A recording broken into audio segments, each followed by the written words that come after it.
Yeah, I think we Sorry are for back reconnect. up. We're back, yeah? Mm.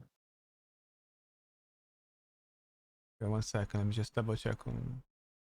I mean, you take your time. I'm taking this opportunity to put on the England game in the background. Okay. Okay, I think we're back, guys.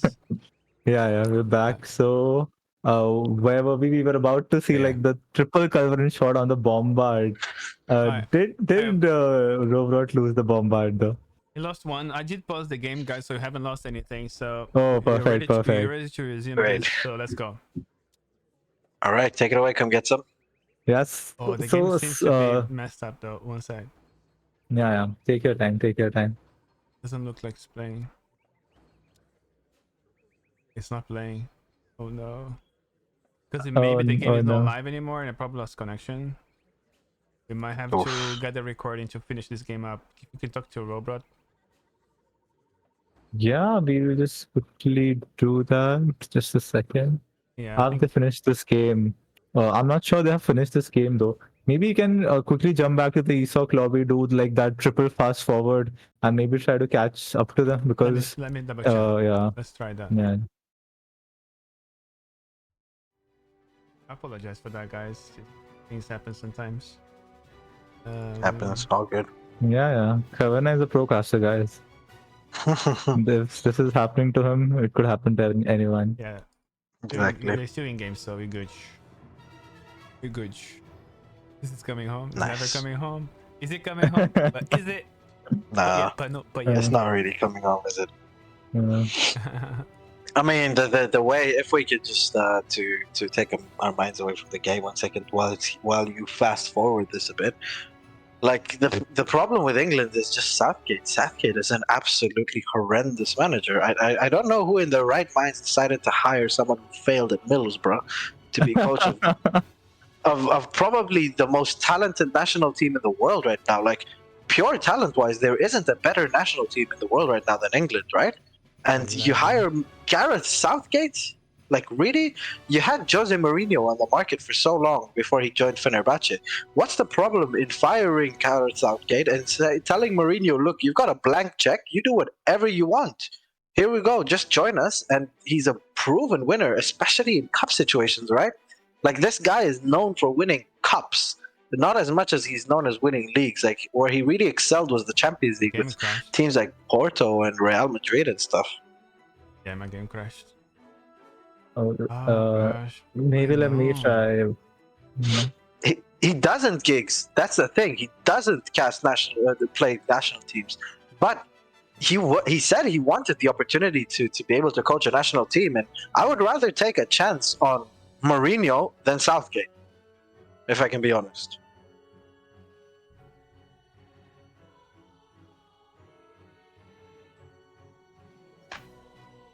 Doesn't want to let me fast forward to triple forward this. Otherwise, I start acting out. Oh.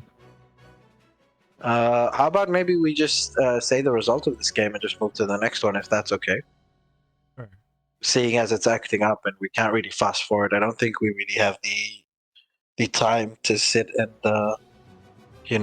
17 minutes wait for it to load up to where we were. Yeah, I think you'll just have to wait for them to finish it up. Yeah, we can wait for them to finish and get the recording and just cast the game. Because I want to see what happened. I just sent a message to Rohbrot. It seems to, I don't know, is this 444? Let me just show everybody what we're trying to get to work here. Seems a little bit fast, not as fast as it goes, but yeah. Not sure if it's going super. It's quite slow, no? Yeah. It's slightly faster, but not faster as I would like to. Probably because live games it just behaves differently, probably. True.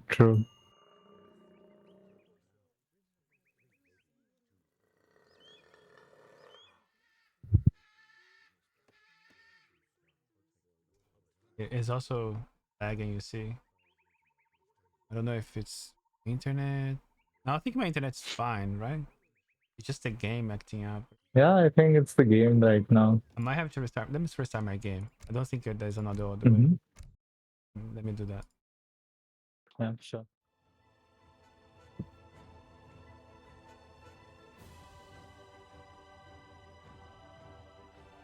If everything goes wrong here, internet-wise, we can always come get some to do this. In the worst case scenario, but try one more time. Yeah, let's retry.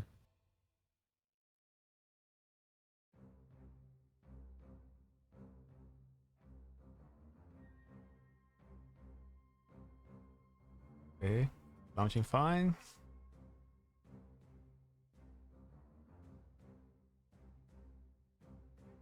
Fingers crossed. Let's hope so.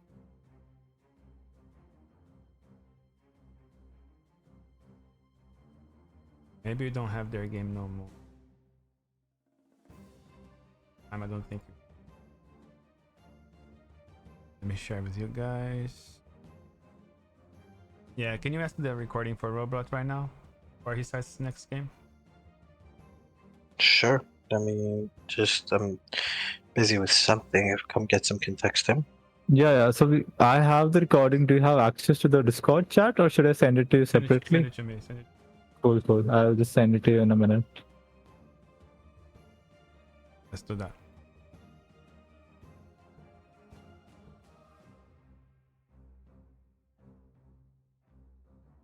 Yeah, done.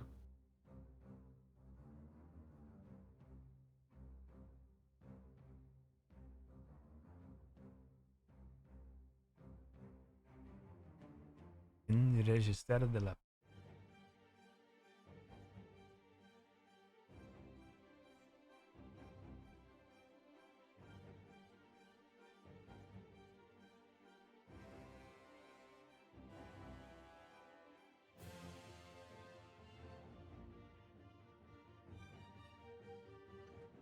All right, let's fast forward to that place. Yeah. We're right here, so. We Little were recap at what's 17 happened here. minutes. 17 minutes? Okay. Yeah. So funny how Rohbrot got capped for the whole game with 10, 15 villagers. Look at this, like Ah, it's 10-10, right? Look, he's without making a free villager. Like forever.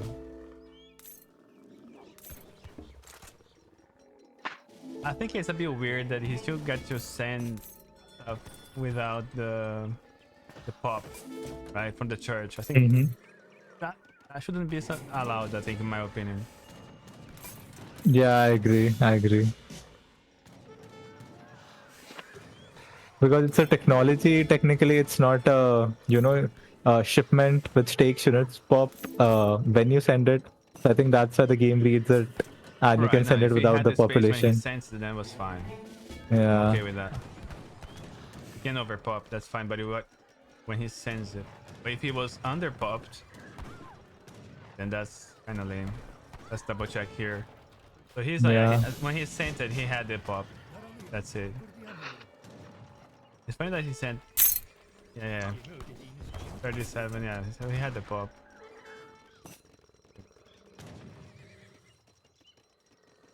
That was the pressure. 2 houses straight away. 3 banks. Down the drain. Right. I think this is what Rohbrot does. I think one of the best in the game, even better than maybe some, top 2, top 3 players, is his timings. His sense of timing is so good. And he knows just when to go back. Like right here, he didn't overcommit. He knew there could be more culverins coming in, or he could get trapped, and he just Alright. backs off. Okay, We're back. yeah. I We're think this back. is the point. There we That's go. where we were, guys. We lost the extra bombard with the covering shot, and now here comes the pressure for Kevin, and we are back. All right, but this is actually very, very dangerous because Robert has macroed enough food for the Kopakolo upgrade from the mosque, and he can get an extra armor on his on his what's it called, on his Spahi, and he could get extra Spahi. I don't know if he's currently waiting. Oh no, there we go. He is getting the Capicolo Corp right now, and I wonder how many Spahi he is going to get from that. He has gotten 1, 2, 3, 4, 5 Spahi from that, and he could just continue macroing for food right now and get even more Spahi. And man, The problem- that insane pop because of the Wow. lock on. And he Oh my just sent artillery HP. Can we see the HP on the Great Bombards? 547 HP, man. I don't think even 3 or 4 culverins one shot that. 3 will not be Oh, enough. And man. if I'm Rohbrot, I'm just going in right now, especially with the Bombards. You have the range with the Abus, you have the range with everything. You just go, you kill those Culverins, and you just, again, try and right-click the Dutch base. Look at the range of those Nizams. Those Nizams are just going absolutely ham on those Reuters. And Rohbrot can just continue macroing for more Spahi, and all the Spahi that he's going to ship from now on will have the additional armor, and the Imam is still with the army, ladies and gentlemen. The Imam is healing up all of the units after every fight, so all Rohbrot has to do right now is ship more Spahi. He can even build another TC soon enough if he wants to, but he is spending the wood elsewhere. He's spending it on houses. There we go. He is probably going to be shipping more Spahi. Yes, he is shipping 6 Spahi right now.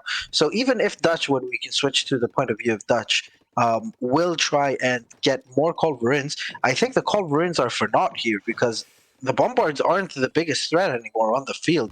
It's the Nizabs combined with the Abus combined with the Spahi, and those Spahi with the extra range resist will not die as easily to those Reuters anymore. Do those Reuters have COF combat, if we can check real quick?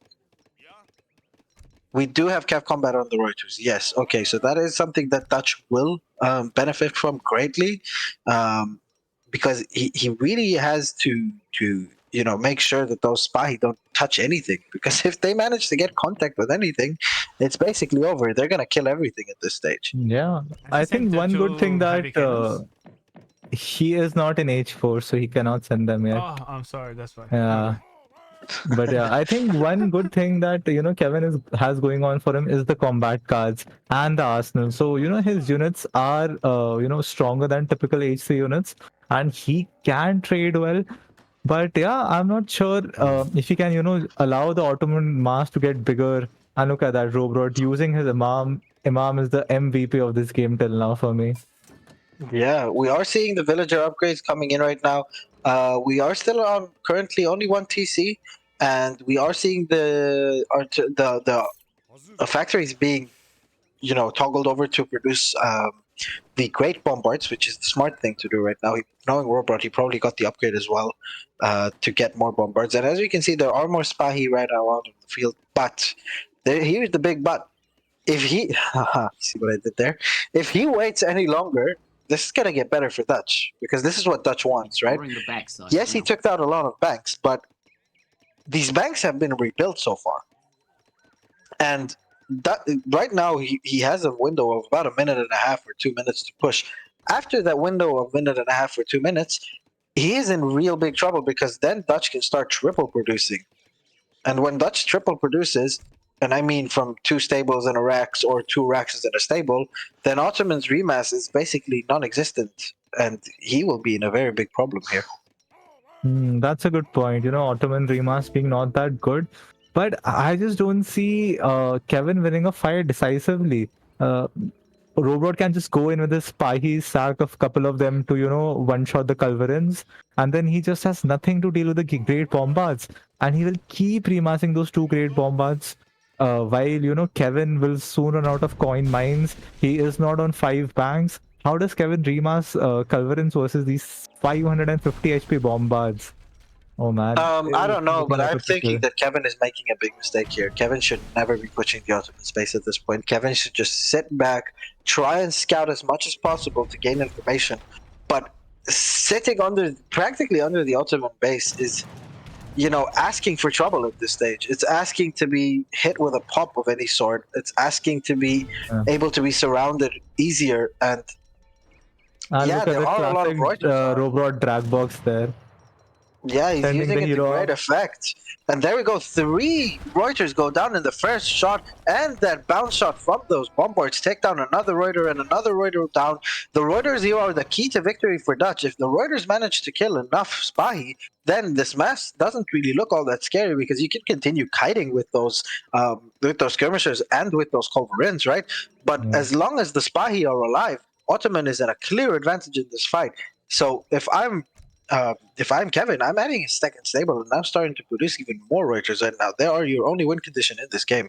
Yeah, and I think Kevin does have the oh man, what a shot. God! I just thought +12. That was like a strike in bowling. That was like a strike in bowling. All skirmishes just Oh my and god, the and all of the Culverin. culverins are going down! Oh All of the man. culverins are going down right now, come get some. And now there are 5 bombards out on the field. 5 bombards is very, very, very many. Bombards out on the field is very tough to deal with. There still are a couple of Spahi left. The Nizams are still there. The Abus are still there, all protecting those bombards. So as the win condition for Dutch is to keep spamming Reuters, the win condition for Ottoman in this game is to keep spamming bombards. We aren't seeing any more culverins in queue right now, which I don't know why we're not seeing any culverins in queue. And we keep seeing infantry upgrades when they're really not useful. The infantry isn't going to win this game for Dutch. This is already the second upgrade for infantry that we're seeing right now. The bombards are going to be able to take another shot. No, they're not. They're just out of range. They're not going to be able to take another I shot. feel he should just go Luckily for the enough. Stradiots or the Bosniaks to, try and go in. There's not too much anti-cav on the field. Maybe if you can get, a side flank More on the Spahi. bombards. But More yeah, Spahi. oh man. I think at Yeah, this come get point, some. Kevin should just stop making skirm or culverins. He just should go pure Reuters and try to get, flank with the Stradiots. This is the problem, though, with the Reuters. They get outranged by both the Abus, that he's finally adding another unit into the composition, finally more Abus. He doesn't even have to upgrade them, by the way, but he's adding more Abus, and he already has the Nizams, and they have such large range that they can practically nullify Ooh, nice batch of the 5 the units culverins, here. though. This is the Yeah, deciding fight, I think. This is the deciding this fight is of the it. game. Yeah, that's a very nice choke to put your culverins in as well. Very nicely running away right now is Rohbrot. Do we have veterancy on those Abus or not yet?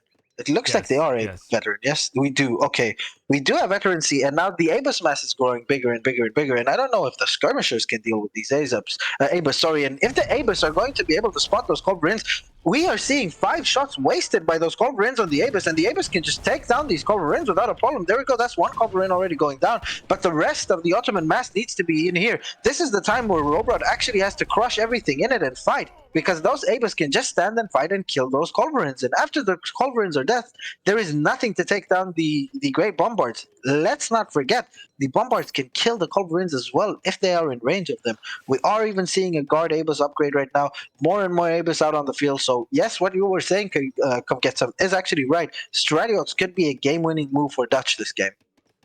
Yeah, and I love how Rohbrot is playing it. As you said, he backed up at the perfect time. He didn't overextend under the Dutch pace. He's patiently adding Abus gunners to round out his unit composition, even going for the guard Abus gunners. Culverins getting a good shot. Oh, but they're all gonna die. Rohbrot will just go in. He can just sack his Spahi. Abus will, and Spahi will clean up the Culverins, and then there is nothing to deal with the great bombards. Oh, and the Man, and bombards, the look double at the second shot. Oh my god. These double shots are bounces. absolutely disgusting. And Dutch right now just doesn't know what to do. He can add as many culverins as he wants, but the great bombards are just flooding in. Those factories keeping the production on the great bombards right now.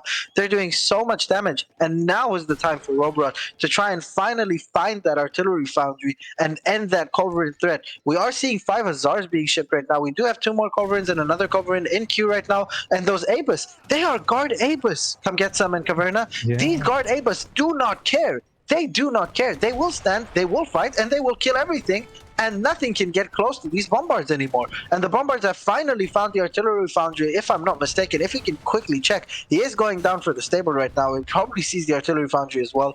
But right-clicking the TC, you can't ever go wrong with that at this stage in the game.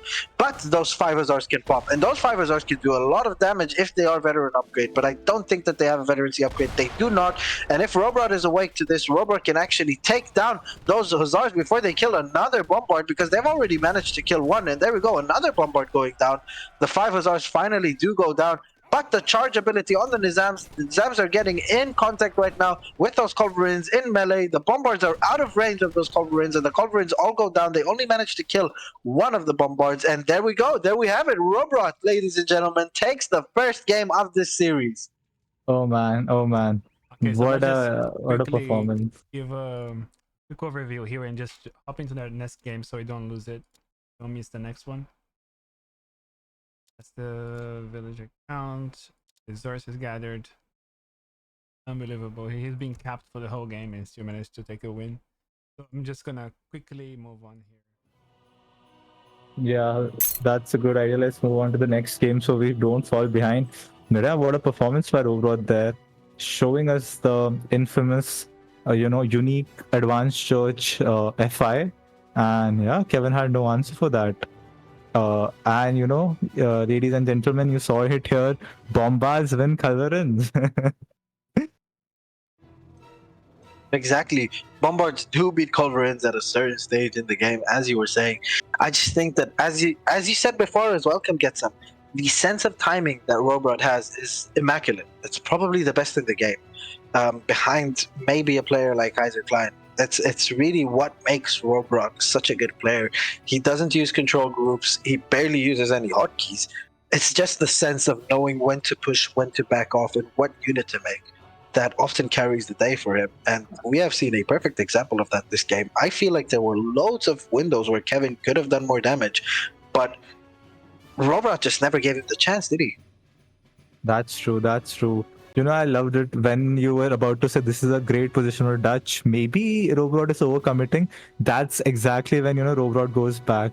So yeah, I mean, when to take a fight, when to take that engagement. That Rohbrot just has that sixth sense. Guys, I And think we using just, his imam to heal, using those units to melee, that was just so well done. I think we just lost their game. Can you Oh. just ask them to the recording? Yeah. Oh, yeah. Kevin just sent me the recording. I think game 2 was a bit of a quick one. So I'll just quickly send you that as well. I just missed it. Yeah. I just asked them to wait for like 5 minutes so we can catch the next game live. I appreciate that. Yeah. Just a second. First, I'll send you the rec though. Then I'll do that. Umitru. Umitru.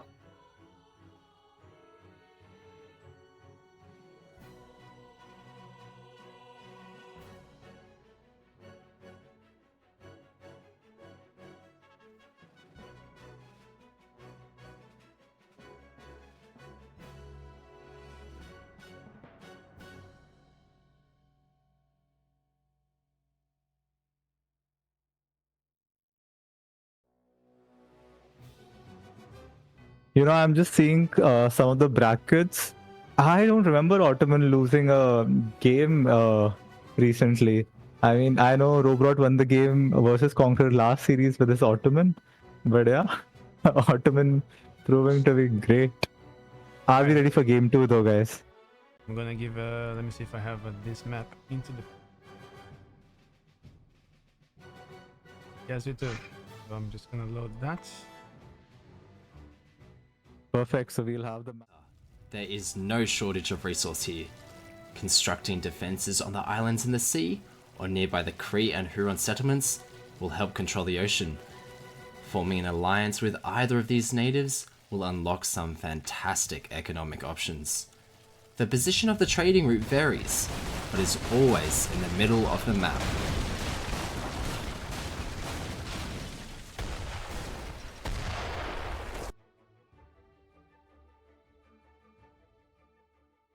So this is game 2, Rohbrot versus. All right. Let's get started. All right. Yeah. Mind if I do the honors? Please, Sheikh, take it away. All right. So, ladies and gentlemen, welcome to game 2 of this best of 7 series in the last 8 of the ESOC Spring Championships. This is the beautiful map of Hudson Bay, aka Saguenay, the summer version of it. And on the west side of the map, we have Rohbrot in the color red playing as the Brits. Beautiful, beautiful civilization. And on the east side of the map, in the color blue, we have his opponent, the mighty Frenchman, Kevin, playing as the Lakota. Now, I know my opinions about this matchup, and I know that as someone who plays Brit, I completely hate it, especially on a TP map like this. Come get some. I would like your expert analysis on how bad this matchup is for Brit. Oh man, oh man. I definitely agree with you. I don't think this is a terrible matchup for Brit on normal maps, but yeah, on a map like Saguenay, when you have Lakota taking 3 or maybe even 4 trading posts for free, and Brits have a hard time denying that. It's just changing the dynamic so much. And to that point, I think it was Kevin who counterpicked. So yeah, he knows this is a good map for Lakota. This is a good match for Lakota. And look at that, already getting 85 wood and 60 XP. Um, Meanwhile, Rohbrot rescuing a Tomahawk. I think Rohbrot loves Yeah. his, sort of pet companions. Last time we saw him tame a jaguar. This time rescuing a Tomahawk. He does not like his hero to be alone. Yeah, but that's the thing, right? I think that I'm gonna call it early. We saw that this is a short recording, right? I think that Brit loses this game pre 8 minutes. Judging by the age one, we're seeing 85 wood. We're seeing another big treasure taken right now Mhm. for the Lakota Explorer. He has taken a couple of sheep, so he's going to be able to age up really quickly. He's been able to add a TP. He's been able to add a market, all relatively quickly without being idle too much because of that 85 wood. And Rohbrot hasn't been there to contest any of these treasures. Now, I know that it is very difficult to contest any of those treasures against Lakota, but usually it's the European explorer that has to start working on the treasures, and Lakota has to try and snipe these treasures. But in this situation, Lakota has just been given practically a free hand and done whatever he wants and picked up the majority of the good treasures on the map. And as we're seeing right now, it is minute 240, and Lakota is going to age up with 14 villagers. This is an immaculately good age up for Lakota right now. He's going to Yeah. chop to get more TP in transition. And from what I'm guessing, he's not aging up quick. He's aging up with the chief, which is going to give him an additional 400 wood crates as he ages up. And with that, he's just going to be able to take the entire TP line. And there's not really much Robert can do about it if he didn't start GMT, which he didn't. Yeah, I was about to say that, Robrod is known for playing a bit non-standard. We saw his GMT into church build, but this game he went for, the classic, I think 2-manner start, no market, no trading post, and is playing standard. I think he is going H2 with the governor. I don't see any, sort of unstandard cards in his deck. No will HP, no GMT, no church card. So he will be playing this standard. And as we can see, we have the Lakota hero building the TP. We have the 2 villages coming to build the forward war hut, and the strong 400 road age up behind this. So this will be sort of a forward war hut into stagecoach play from him. How do you think Brits defends this? Do we go in base longbow pike? How do you like to see this played from the Brit side, though? In all honesty, I would say that the longbow pike composition is probably the worst composition you can make as Brit to try and defend here. And that is because Chetans in H2 are just a shorter range, better against heavy infantry unit, right? They have that 1.5 ROF, and they will absolutely murder any pikemen approaching them. Ooh, And the axe I will don't just like clean this up FB everything. from Robrod though. Oh my god, I It's don't like not it at all. under the town center fire, and he just turned back. The outpost was going forward. It just took a U-turn after getting shot by the war hut, and Kevin immediately queuing Chetan bows. I think he has scouted or he knows there's the British barracks coming in, and Yeah. yeah, there's going And to be Kevin a also being FB very, war. very smart come get some. Look at this. He's immediately adding a stable to his first war hut. Wow, can Lakota afford that? Oh No, it's no, a it's a double war second hut. war hut. Yeah. Oh wow, okay. Even a double war hut, he's seen the racks, right? So he knows he's only going to be able to anticipate infantry right now. 700 wood already on the floor, followed up by 600 wood, probably followed up by another unit shipment, or even potentially a 700 coin. And he can just continue spamming units into Brit. And another negative side about this map isn't really in-base herd friendly. This is a map where you really have to expand to try and get to those herds. Most of the herds are in between those 4 TPs and in between the 2 native TPs, right? And Lakota is just going to relish this opportunity and say, all right, Brits, if you want to play this standard and if you want to try and defend your base, I can just choke you out. I don't even have to engage you for a very long while. You try and push my 2 forward war huts. Good luck with that with my anti-infantry skirmisher that I have in H2. Yeah, that's an excellent point, Sheikh. I mean, usually Brits is the one, or Lakota is the one who has to push on Brits because British has the better economy. But given this build from Kevin with the 4 trading post and the stagecoach about to come in, I mean, Kevin is just fine holding at his 2 war huts, waiting for the Brits to starve out. And we already see Rohbrot going a bit all in. He did go for the 6 longbowmen. He did add 5 pike for the threat of the 4 axe riders, but he will not have any success pushing into the Chetan bows, as you said, Oh my excellent rate of god. fire, 2 war huts, Yeah. and the TP boosting their HP. This is not a good Yeah, position this is at all. looking horrendous because he has no siege, right? And very smartly, Kevin doing something that is very risky, but he knows Rohbrot, he knows his opponent, and he knows that what is being put on the floor for Brit right now. There is only a barracks, and Brit doesn't have a cavalry shipment in H2. He has zero problem with going 100% full Chetan right. It is way too Yeah, expensive, way too early for Brit to add any hussars into the mix. And in all honesty, those pikes are completely useless. Once those pikes are going to be taken down by the Chetans, the 4 acts that are going to come in right now are going to be able to clean everything. And as I said, minute 8 is approaching really soon, and I don't see this game lasting much longer than minute 8. Maybe minute 9, I'll give them that. But this is not looking good right now, especially with Stagecoach in right now. 4th TP is being built at the moment, stable being put down by Rohbrot quickly but frantically. But Rohbrot is only on 60 mana pop. He has 26 villagers. If you compare that to the 4 TPs that Lakota has, and the 4 TPs is 4 vills each, right? That's 16 villagers on top of his already existing 18 villagers. Lakota is far ahead economically right yeah, now. and that X8 4-axe pop might just seal the deal here. He has enough Chetan to kill the anti-cav, and Kevin is doing a nice job microing. He even has the big hero coming in. He is just going in, and decent Yeah. micro by Rohbrot, though another tower fire. He did manage to hold, but as you said, 4 trading posts, 2 warheads behind that, back-to-back shipments, and that double water reinforcing mass. This is why Lakota with 4 TP is so scary. He has more eco, he has more units, he has more map control. And how does Brit claw back into the game here? Realistically, what does Brit ever do against Lakota on a Stagecoach map? Hmm. I think I've only seen Optimus play this matchup versus Keister. He did an amazing job, mana booming, defending with Tower, TC, Longwoman. Then he pushed out with, Pioneers, Villager HP, and just took a beautiful trade with Keister and managed to Oof. win the game. But yeah, look at that Big raid. and machine gunning villagers.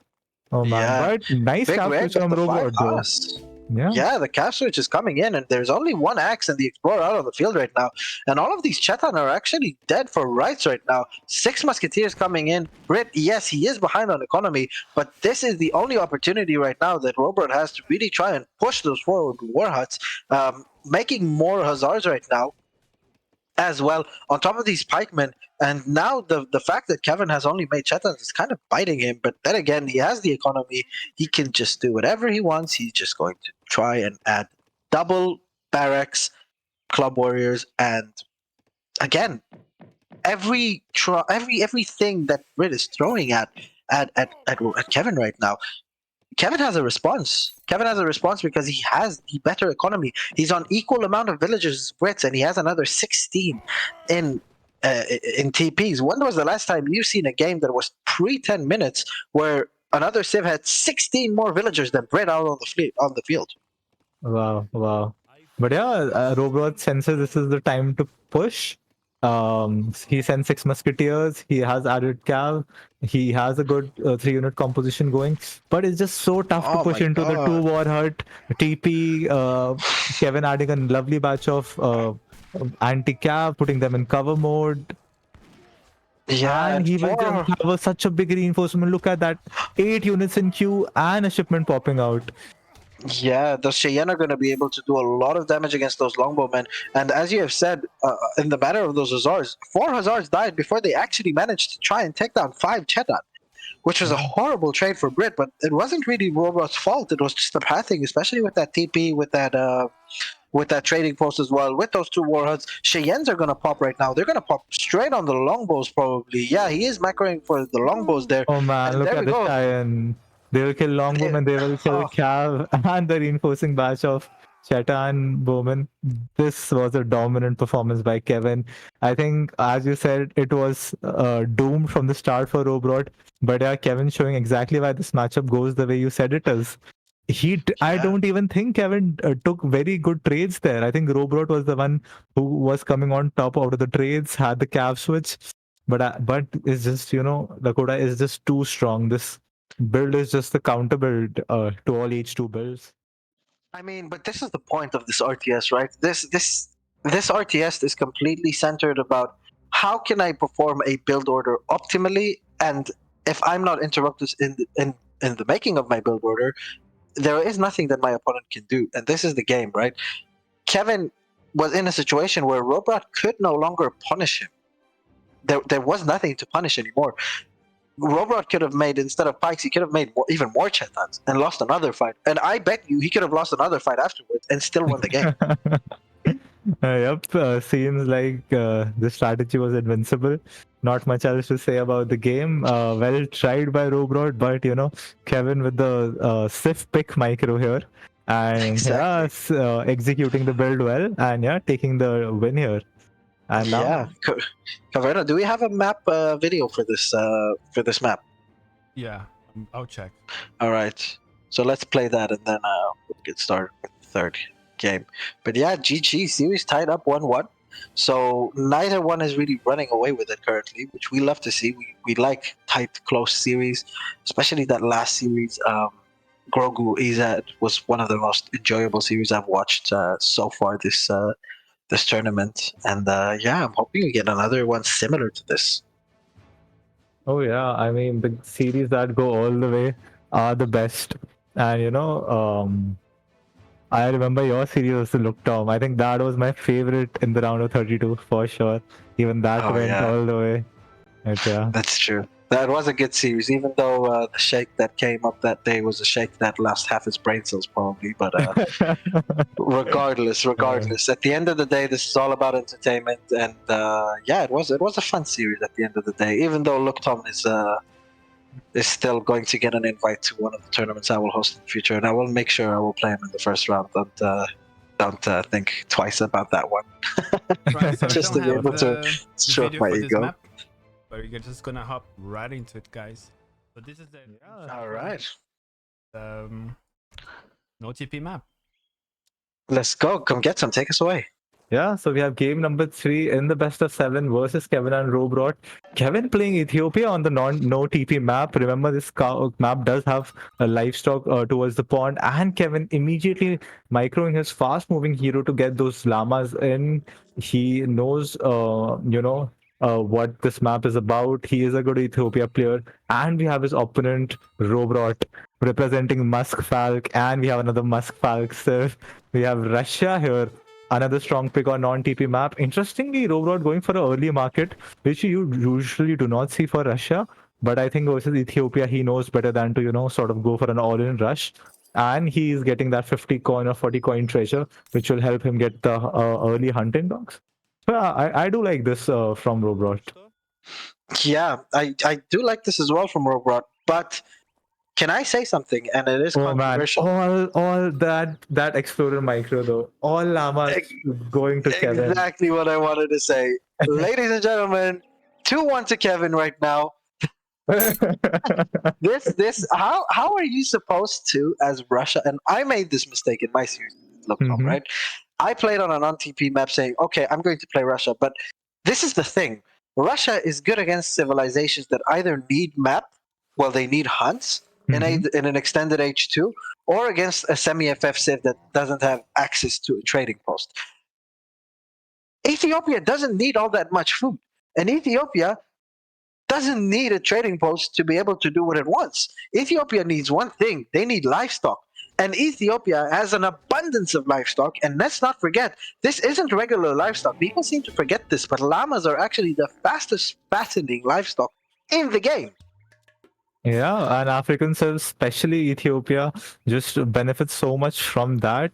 And I am wondering why Rohbrot did this, because the rule picks or the tournament rules for Civ picks go for first game was the blind pick, which happened, the Ottoman versus Dutch game. Then it's loser pick for winner picks first. So Rohbrot went for his Brit, which Kevin counterpicked by Lakota. Here, Kevin went for the Civ pick first with Ethiopia, and Rohbrot still went for the Russia, which I think is a bit questionable here.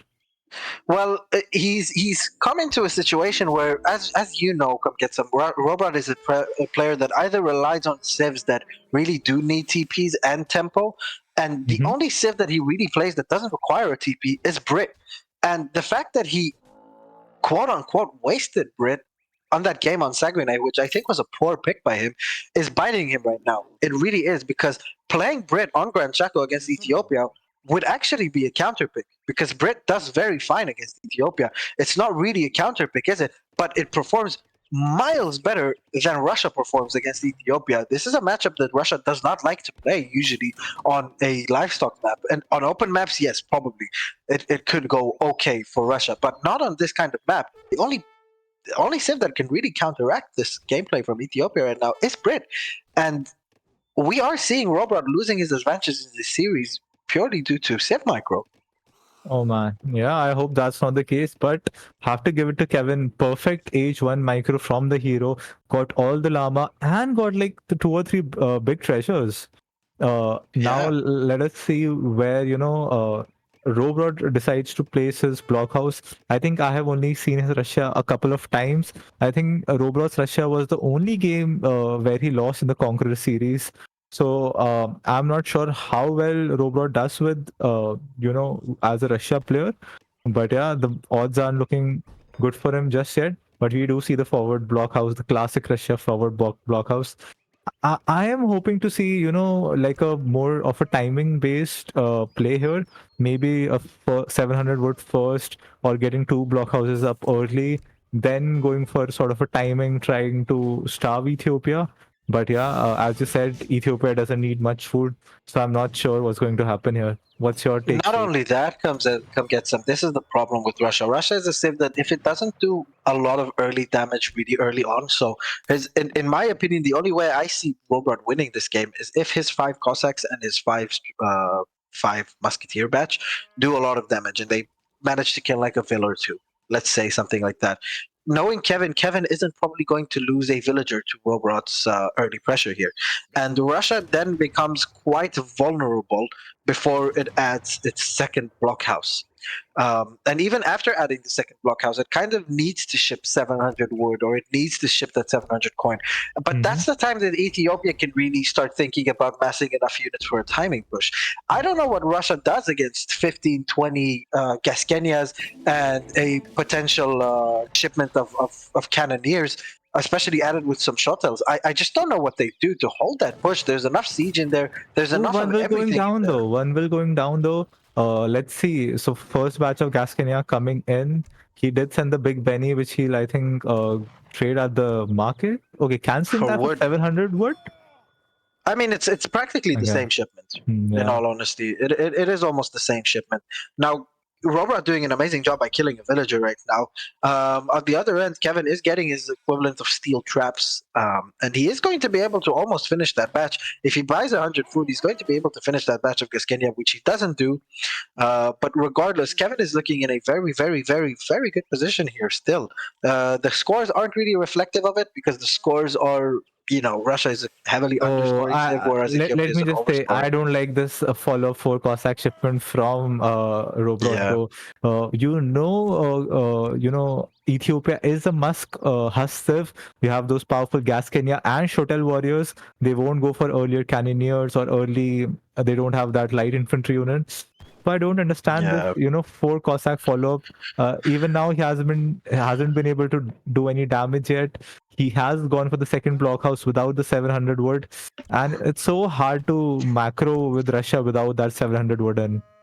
Exactly. That's the problem. He went for the 4 Cossack because he smelled blood right after killing that first villager. And if you were to kill another villager or two, that 4 Cossack shipment could have maybe paid off. But look at the Russian mass right now. This isn't the mass that you can push the Ethiopian base with. And this isn't the mass, quite frankly, that can hold an Ethiopian timing push when it will eventually come.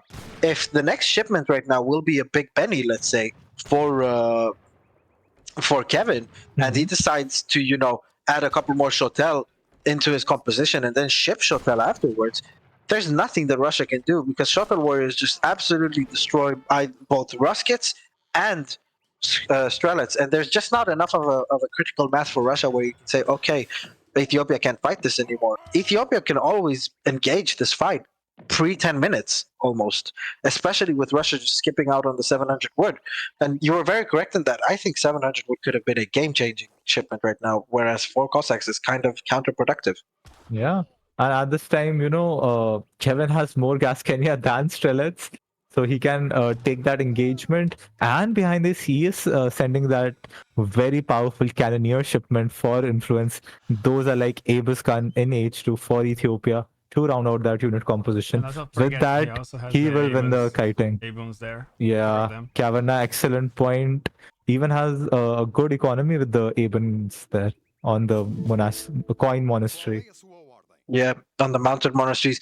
These Abrams, let's not forget, will heal units in a fight. So, and especially Ooh, but I adding think the fact that they're tanky. this is a good engagement for Rohbrot if he fights out in the open with the cannoneers. It isn't a good engagement just because of the fact that the units are being healed right now for Ethiopia, so they're not really going to die quickly, are they? And those Abans, not those Abans, sorry, those cannoneers are just taking free shots on the Russian units. The only positive thing right now is that those Strelets are standing and fighting against Gaskenias. Yeah, but the units Hero that they and excel in. Musketeers were focusing on the villagers. I think this could have been a Yeah. much better fight for Rohbrot, but still, I think Rohbrot might edge out. But oh It man, is. We know the Shotel Shotels are shipment, coming right now. 10 The Shotel 6 Shotel reinforcement. and the Oh 10 man. Shotel, 16 Shotels are going to come in and they're going to absolutely wipe the floor with this Russian mass right now. And there is nothing really that Kevin can do that will lose him this game at this point. Those Ruskets are going to come in, but those Ruskets are going to get one shot by those cannoneers, especially with the shuttles that don't really take all that much damage from the Ruskets. Remember, shock infantry takes lower multiplier damage from musketeers. It's not the same as against the Hussar. And shuttles also have decent siege on them, so they can try and take down those. Actually, no, I take that back. They have horrible siege. My God, but they can still take down those 4 blockhouses, and they should just sit under those blockhouses because regardless of what comes under those blockhouses, it's just going to get picked off either by the shuttles or by the cannoneers. Yeah, and Kevin knows that the 9 Cossacks have already been gone. And when you go so all in with Russia, oh, nice melee by the Ruskets though. When you go all in with Russia, it's very hard to add an early stable here. And yeah, Kevin is just sitting in beneath the 2 blockhouses, killing all the reinforcements one by one. Do we have any pop potential here from Russia? No, I don't think that Russia has anything left in it. Rohbrot as well, shipping the wood too late, and look, that wood is just being stacked right now, and there's nothing being done with this wood. This wood is just there, just to buff his score a little bit, to show as if this is not over. Without that wood, the score would have been in the in the 5,000s for Rohbrot, and would give even more of a morale boost to Kevin. But that's the only thing this wood is doing right now. Yeah. And yeah, this again, Civ Micro. But yeah, I have to say that 16 Shotel batch was so beautifully timed by Kevin. But yeah, you predicted it exactly right, Sheikh, and the matchup went as you said. And I don't see any way for Rohbrot to come back, and he calls GG. 2-1 for Kevin. 2-1 for Kevin. I don't think I've seen Ethiopia lose a game this tournament yet, unless it's been a mirror. Even then, enough. one Ethiopia wins. yeah, even then Ethiopia wins, doesn't it? But yeah, I don't want to toot my own horn and say, oh, I saw it before, but yes, I did see it. And Russia just doesn't stand a chance in this matchup on our livestock map. Especially with the decision from Rohbrot to just go so all in with the 4 Cossack shipment. I feel like that was so unnecessary from him. He just wanted to stop the snowballing, but 4 Cossacks just isn't the shipment for that. It really isn't. And another thing that Yeah, and he even you has know, so many fully fattened llamas still left. Despite that, he was like getting batches of 10 infantry. Oh man, that's a just thing so that hard I for me. might suggest come get some, and you as more of a Nilla player and a very high level player yourself, you might say if this is a terrible idea, but I think that a very good shipment for Russia in H2 to negate the fact that they can't really, like, Russia is in this awkward spot where if it's not in the late H3, the Civ is just bad, right?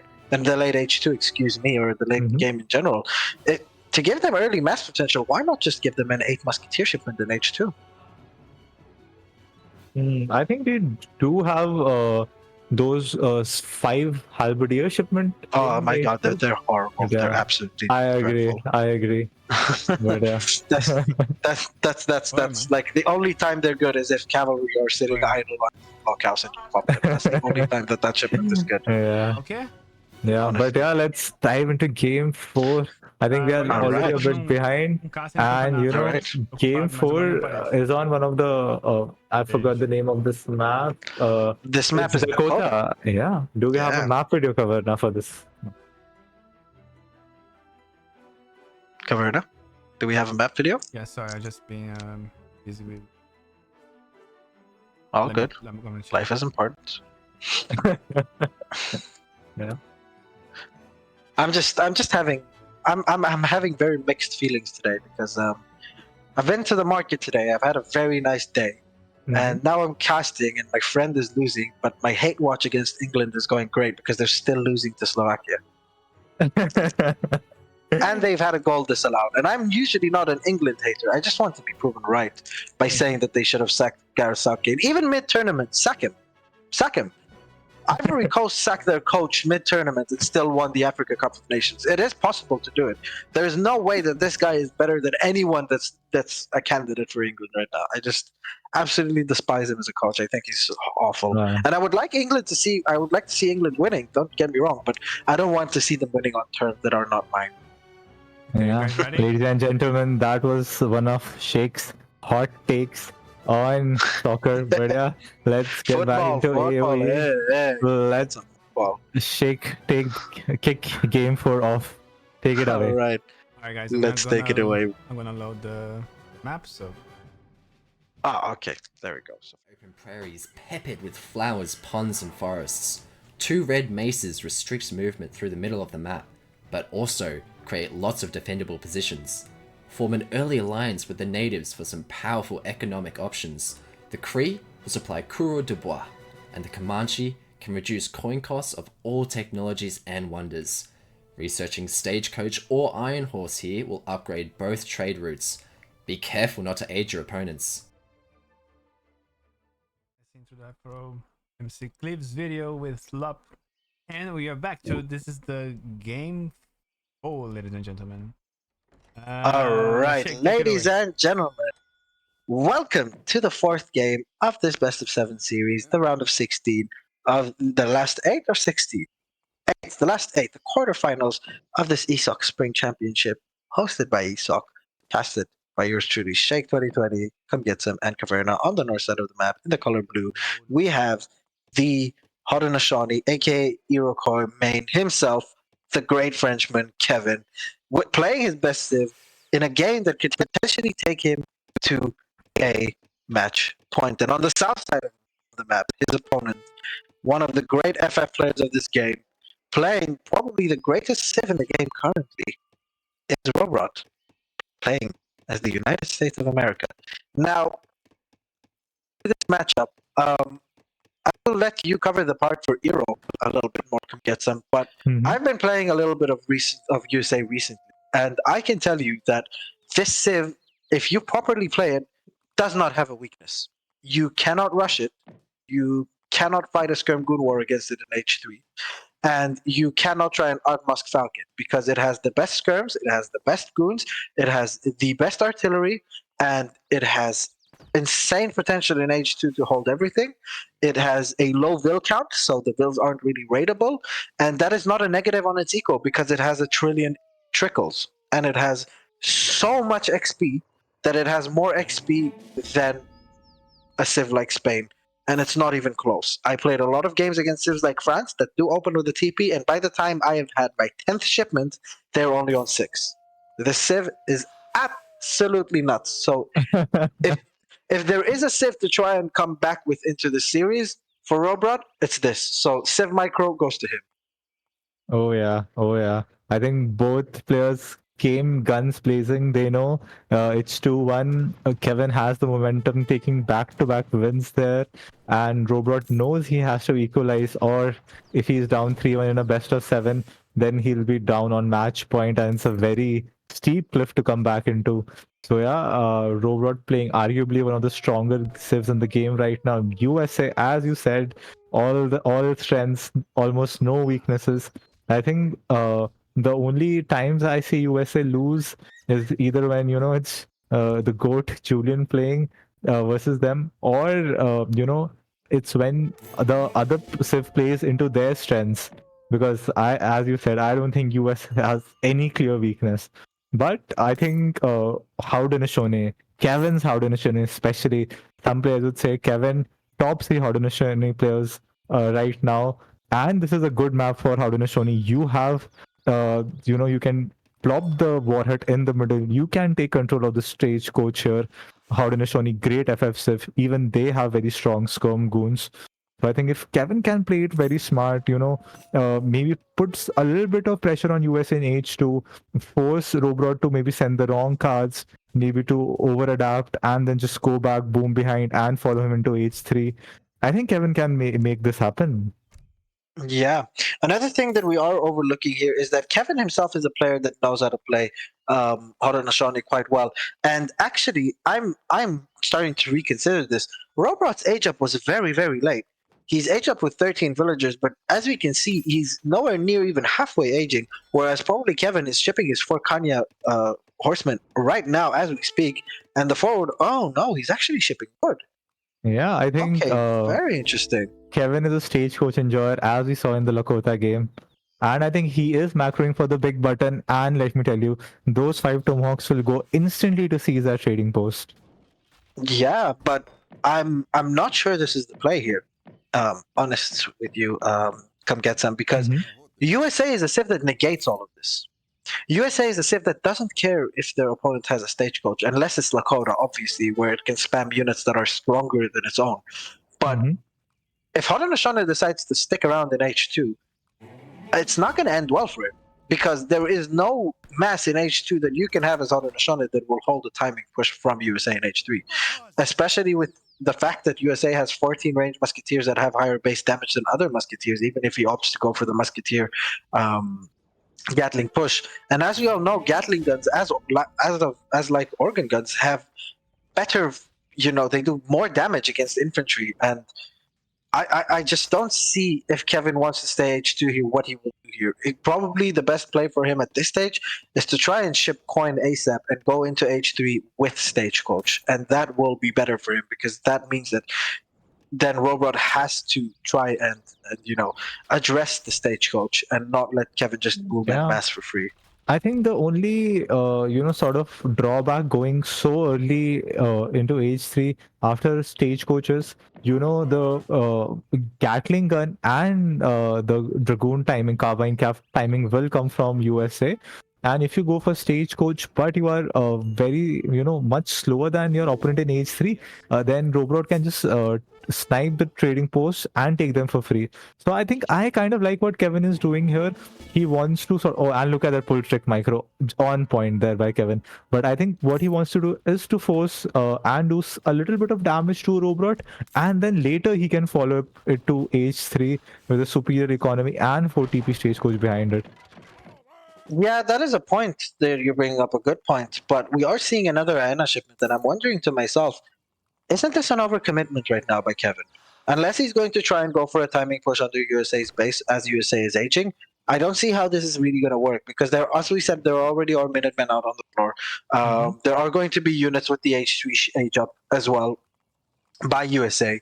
There is the Dragoon timing that he can get, and he's going to have a shipment as well. He's going to have 4-unit pops at the same time. So I don't know how Haudenosaunee, even with the timing push, handles 4 different unit pops, whether it be 5 musks, 3 gatlings, minutemen, and dragoons, or skirmishers. I just don't know how he handles it. And if he's going to be in a situation where he's stuck in H2, then honestly, I only see it going one way, and that's USA's way. But as we say that, the timing is coming in right now. The capital is also coming in for USA. So, but is he going to be able to catch that capital? Yeah. No, the capital is going to go up. Oh man, look at that HP lock on. No, it doesn't. The INA with a fast rate of fire and lock on. Oh man, this changes the game because that is one shipment and a tech from my the capital God. that goes down. That is a That's humongous a shot. huge mistake from Rohbrot. You talk about That USA, is but humongous. USA is going to struggle against this. Because he doesn't Now have the he two is going to outposts. struggle. Obviously, this is his best shipment in the game. And there's the No, two regardless outposts. of the 2 outposts, the best shipment in the game has just been nullified. Not only does he not get the build XP, which would give him another shipment, also his HUP is delayed by a lot right now. And the only way I can see Rohbrot winning this is if Kevin somehow backs off right now. But Kevin knows USA very well. Kevin is a proud USA lamer himself. He is not going to back off from this right now. Oh man, is that tournament nerves? Because Rohbrot knew what was coming, and he I think misrallied the shipment point to the right where all the INA were. Oh man, not like this Rohbrot. But you know, Rohbrot is the master of pops. He will get I think 4 sharpshooters or 4 regulars from his age up if he can What just is his combine age it up with right a now? Minuteman or something. Kentucky. Kentucky. Okay, yeah. He is going to get the Just sharpshooters pops. right now. Won't be enough. But again, he needs to move away his shipment point. There we go. Thank God. He is going to get Minutemen right now, as well as those sharpshooters. Sharpshooters are doing a lot of damage, but at this point, the Hyenas and the Tomahawks are coming in Yeah, very, he very doesn't have a fast. market. He is popped, and that one Kanya horseman Oh my will God, snare yes. everything. That one Kanye Horseman is going to do a lot of damage. Now, this is a problem. This is a problem and a mistake that I made in my series against Luke Tom. I said I'm just going to play USA because it's such a strong Civ, but if you don't know exactly what you're doing, then that negates the fact that the Civ doesn't have weaknesses because you don't know what you're doing properly against someone who mains a particular Civ, right? So this is where he's falling right now. This is where Rohbrot is losing. A, by losing this, the capital building, and B, just by being popped, not using his market to build houses, not having the ability to ship anything right now. And yeah, Kanye Horsemen are being added right now to the mix, and I wonder if that TC is even going to go down before anything is going to be able to be Yeah. popped. But no, he's going for the ballsy move. He's actually going to go for the blockhouses instead. He wants to be able to defend his base with units first, and there's not a lot of siege out on the field right now. There's only these hyenas and sieging right now. And yeah, the blockhouses are going to go up, and the blockhouses are actually going to do a lot of damage. Those blockhouses will do 45 damage per shot to those low HP hyenas, so they're going to be able to 3-shot hyenas. Yeah. And he's not going to be able to take this down anytime soon. If I'm Rohbrot, I'm actually going to be focusing the Explorer with all 3 of my buildings. They will take the Explorer down relatively quickly, and it will do much more damage than just trying to focus down these hyenas right now. Yeah, I think that was the perfect shipment here from Rohbrot. Any 1-unit shipment would not be able to, clean this mass up. And this blockhouse gives him time. It gives him population for potentially a next shipment. It gives him a lot of fire. It gives him another rally point, shipment point, and he's desperately popping regulars. What is it? What is the card he's sending here? Oh, so he's sending a shipment that is going to give him 5 regulars and 4 and 4 state militia, and they're going to upgrade the units to veterancy as Ooh, well. nice pop And there. that pop is really big, yeah, because they're in melee, so the hyenas don't benefit from their bonus damage in ranged actually. And also these musketeers are going to do really fine against the Kanye horsemen, and the Kanye horsemen are going down rapidly, and the state militia are taking care of those hyenas really nicely. And yeah, those blockhouses have just done a tremendous job so far. And after all the, excuse my French, fuck ups that Rohbrot did this game, he's ahead in score. But behind this, what is Kevin doing? I don't see any reinforcement. Is he trying to age here? is the question. Oh, Oh, conservative tactics. he's actually sending unit upgrades. He wants to duke it out in H2. I think one of the very smart things that Rohbrot did after the, as you said, F-ups, was that he hit like 4 or 5 villages to the left of the map where he was able to rebuild some of the housing. And I think that's what kept him in the game till now. But look Yeah, at that lovely micro from the Kanya Horseman by Kevin here. yeah, that micro is all good and well, but I'm fearing for Kevin right now. I'm thinking that Kevin is making the mistake of overcommitting in H2 right now. Yeah. I think that a 600 point shipment right now would have been the But optimal yeah, way for Kevin to will go. Kevin find the wills with the Kanya though? He will, but that's Ah, regardless. The Musks are hot on their trail. yeah. The only thing that I'm seeing right now that Rohbrot is actually making mistakes in is he's queuing Musketeers. Don't queue Musketeers, buy an additional food, and get those Dragoons from the TC. And when you get those Dragoons, and eventually you get another Minuteman shipment, you can start pushing in with those Gatling guns. Yeah. I think you made an excellent point. Those dragoons or carbine caps from the church are very cost effective. But I like the regular play because the Musk Gatling gun or the Musk file composition, being true to his clan name, is one of the best counters to the H2 mass from Iroquois. Because Musk can sort of body block those Kanya horsemen. Remember, Kanya horsemen have a multiplier versus artillery. So yeah, I think that's why he's going for the classic Musk file combination. And there That is is the true, rolling but we're artillery not coming seeing in. a lot of Musks. Yeah, and there we go. Yeah, finally the rolling artillery is coming in. I would like to see him pop those Minutemen. This is where you see that the lack of experience with USA for Rohbrot right now. He can cancel that one Musketeer and he can get 6 Mhm. Minutemen straight away right now. And those Minutemen will also help in the body blocking. And don't forget, Minutemen in H3 actually do more range damage, if I'm not mistaken. Or if they shadow tech, or I might be wrong. But again, Kevin's sending another upgrade card for his infantry, which is completely the wrong move. Kevin has done everything right except for his last 2 shipments and the unit composition that he's deciding to go for. Kanya Ena is not going to be able to beat rolling artillery. Yeah, It but just isn't if there's a sufficient amount of anti-cav, and it looks like there is a sufficient amount of anti-cav on the field, especially with this choke right now. Kevin is just deciding to go in, and look at the damage that those Gatling oh guns are man, doing. They're taking down all of the hyenas right now on the field, and look at the musketeers and the upgraded state militia with their high HP pool. They're doing an amazing damage. If Rohbrot right now decides to just put down a flag, and there we go, as if you just read my mind, his units are going to benefit from more attack as well. That's a 10% upgrade for all of your land military units right there. That one flag that is completely for free, that is not busted at all right now. And I don't see a way back for Kevin into this because he's going to lose his forward base. Yes, he has Stagecoach, but you need to be able to spend those resources on something. He does only have his in-base stable, but stable, what is the stable going to do right now? And he is so far away from the shipment. He just needs to toggle all of his what's it called, the TPs right now to XP and hope and pray to get a coin shipment and to try and age, because he's no longer going to be able to duke it out in H2. yeah, and Rohbrot just cleaning up the FP, killing like 10 unit pop before even the fight began with that Gatling gun and the Musk volley. And now, Caverna, look at the middle of the map. Look at the middle of the map, please, because some Kanye horsemen are going. Oh no, it's hyenas. Excuse me. Those hyenas were trying to snipe some units, and look at what happened to those hyenas. Dragoons popping at the same time, trying to defend all those Vil raids, and so many Kanyes are going to go down to the fire of that TC, of that blockhouse, especially with those Dragoons. All these Dragoons had to do was just try and kill as many Kanyes as possible to dwindle those numbers, not to be able to fight against those Gatlings. And Kevin is, bless his heart, trying to do his best right now to try and delay, but Rohbrot's APM is really good, and Rohbrot is just going to push the base of Eero right now. He's going to take down that stable. Nothing is going to pop because he just popped 5 Kanyas, so yeah, he's not even going to get a Kanya batch out. Neither does he have the resources for it, and Rohbrot is going to push the TC, and there's nothing that Kevin can do to stop this.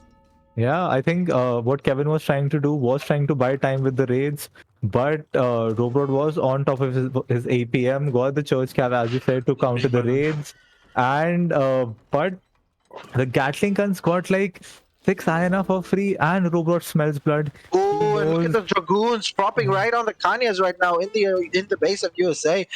He could have popped Minutemen, well spotted there by Caverna, but those dragoons are going to deny all of those Kanyas right now, and there's nothing that Kevin can do to stop his base from going down. And he's keeping producing Hyenas right now, but Hyenas are so low HP, and these Gatlings are going to have an absolute field day. Every time a Gatling gun sees an Hyena, he's in seventh heaven. He just his head is in the clouds. He's enjoying this.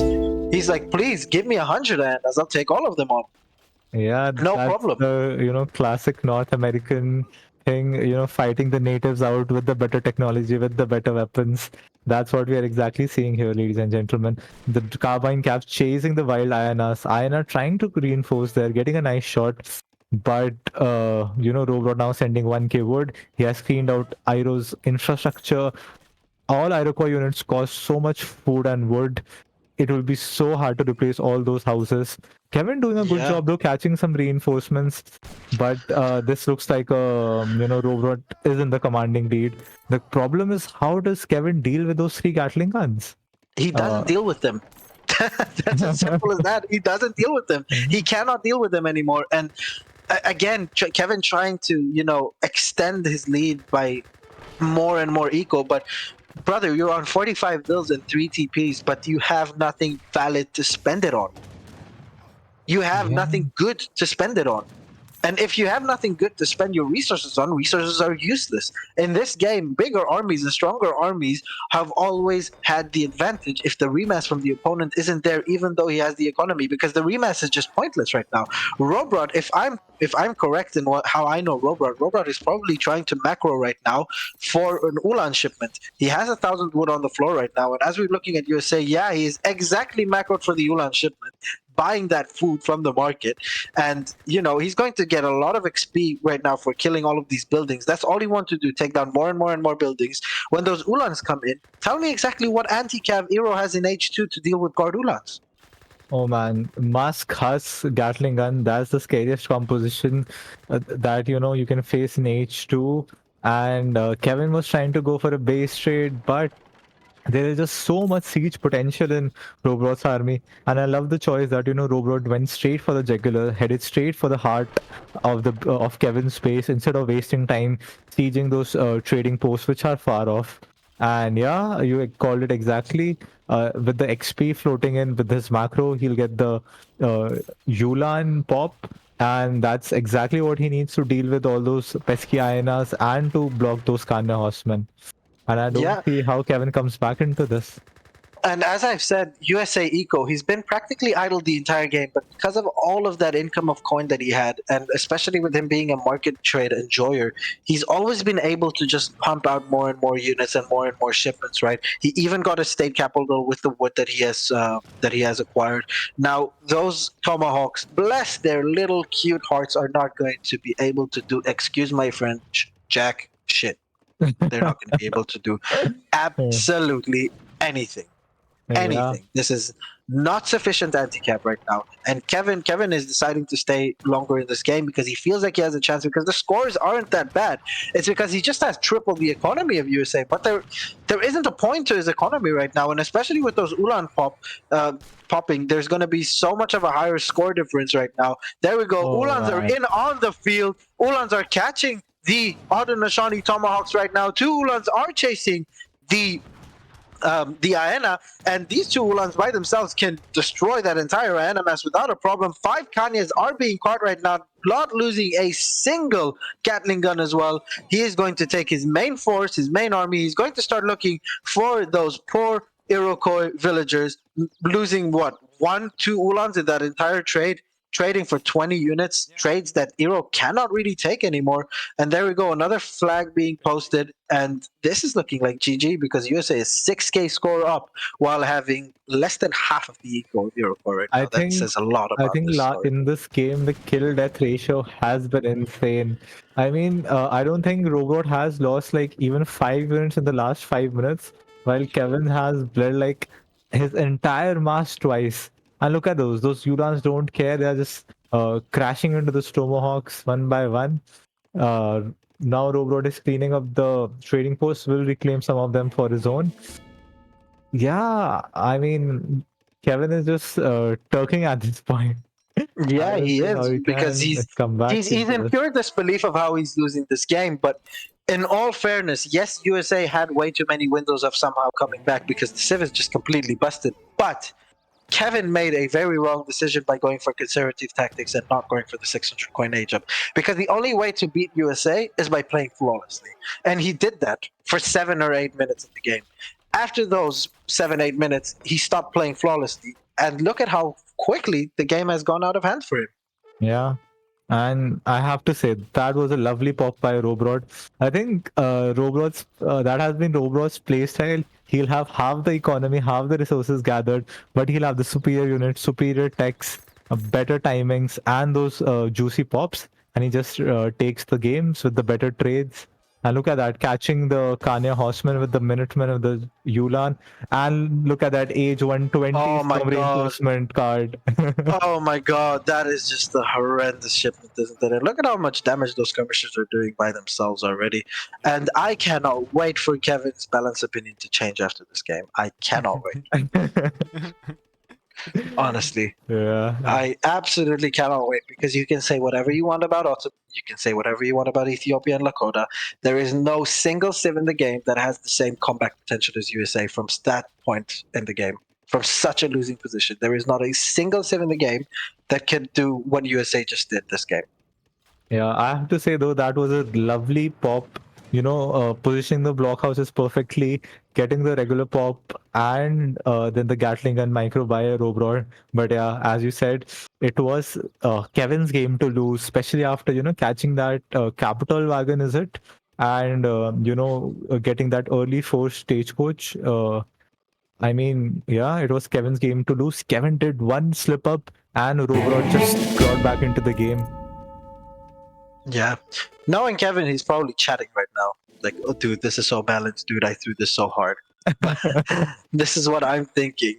He's half scored down and he's floating 2,000 resources, so he should even be less than half the score down at the moment. And look at that, Just saying Rohbrot a lot. macroing for age 4, just I think flex. Well, but why not? He can. That's what I always say. If you can, just do it. If you can go H4, earlier today, I played a game with Sweden and I was outplaying so hard. And one of my friends asked me, "Why are you going H4?" And I said, "Well, because I can." At this stage, USA can. They can. They're going to go Yeah. H4 because they can. There's nothing that you can do to stop them, anyways, right? And I hope that Kevin is going to come to his senses and just take the L here and resign so we can move on to the next game because I'm watching England do simultaneously and I'm getting very excited to maybe watch a comeback from Rohbrot as well. Shake is on a high right now, but thank you, Rena and Eddie, for the subscription. Welcome to the community here. And just a shout out. Sunday night, guys, we have over 200 live subscribers listening to Shake's hot takes on AoE3 balance and his opinions on soccer, and I am loving it. Yes, we have the expert analysis from a very good player in Come Get Some as well. And lest we forget the absolutely extremely magnificent camera rotations every big fight from Caverna. Oh yeah. I mean, Caverna has been on point. He caught the raid, he caught the main fights, not losing a beat there. So shout out to Caverna for that. Yeah. If I'm Yeah. Rohbrot, I just resign until the admins of the tournament decide who wins. Like at this stage, it's just a waste of time. Ghastly guns killing villagers. Oh man, oh man. Yeah, I mean, Kevin is almost H3, so he's maybe thinking that USA hasn't made vills. Like, the only thing that realistically, if you would think about, Kevin is banking on is that Rohbrot just stopped making vills, but he's going to be in for a nasty surprise once he sees Rohbrot in H4. But Rohbrot, on the other hand, let's not forget, he does have his capital now, and he hasn't been able to use the fast H to H3, so he can probably use the fast H to H4 if he remembers it. Oh yeah, that'd be juicy. But I Yeah. mean, look at that, 19 villagers for Rohbrot. This guy Oh, yeah, he really hasn't does played not like to press the villager button. I think Sheikh. First thing you learn as an Age of Empires noob is don't forget to make villagers. Yeah, look at Rohbrot crushing 2200 plus elo players without doing that, and look at a lovely raid from the Ulans. Well, but if you look at the top 3 civs in the game, They all need to make villagers. Otto doesn't make villagers. Italy doesn't have to make villagers. You just research text, and USA doesn't need villagers. Yep.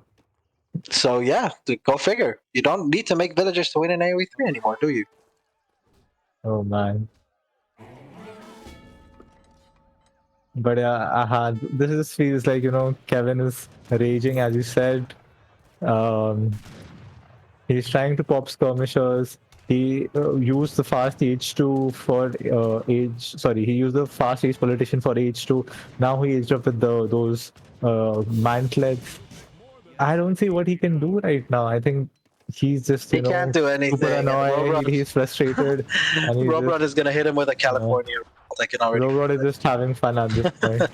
Yeah, Rohbrot is just gonna do whatever the hell he wants, and there is absolutely zero that Kevin can do about it. Even plopping down that TC in the middle of the map, and there is nothing that Kevin can do about it. And GG. Wow, I can't believe he won this. Yep. That's crazy. So I much can believe it. suspense in the last 10 minutes. So much suspense. Such a back and forth last 10 minutes. Yeah, really well played to. No, I'm not gonna lie. Really well played to the Civ Micro. Really well played, Rohbrot. You are my friend. Yeah. I love you. You are my favorite German person behind Florian Wirtz. But still, you do not deserve this victory. But well played on that comeback. Almost too wise. Got it. Yeah. But again, like people forget. People like saying, ladies and gentlemen, this is an RTS, right? What does the S stand for? An RTS. It's not Shake 2020, guys, unfortunately. It stands for strategy.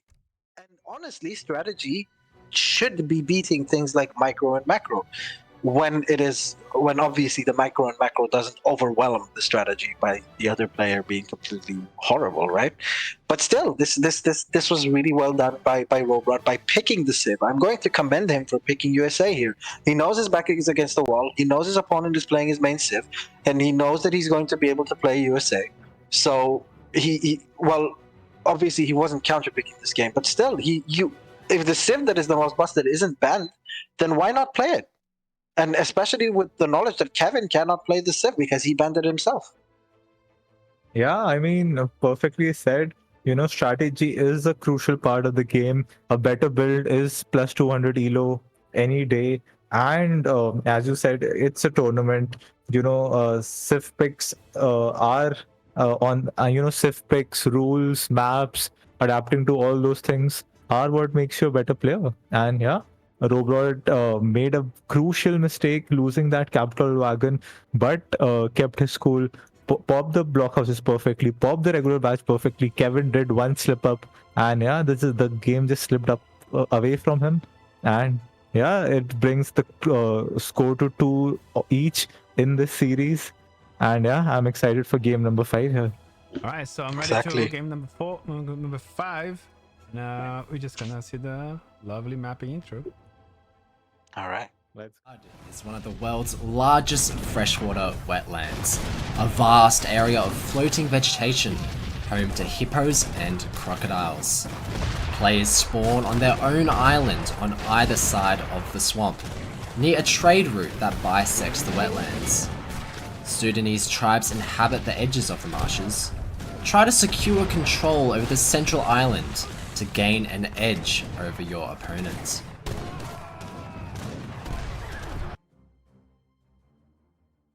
We are back here. We have Kevin versus Rohbrot. That's the 5th game. We are in a draw here, 2v2. So I think this will be gonna be a pretty exciting game. Can you guys get an intro for this matchup, please? Sorry, Kavan, I lost you. What were you saying?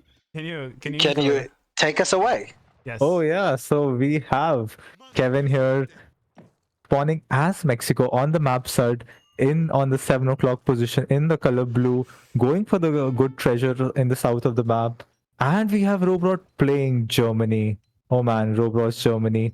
I think as we have seen, Rohbrot loves his FFFI civs, loves his big unit shipments, loves his juicy pops. And what better civ to play than German to do that?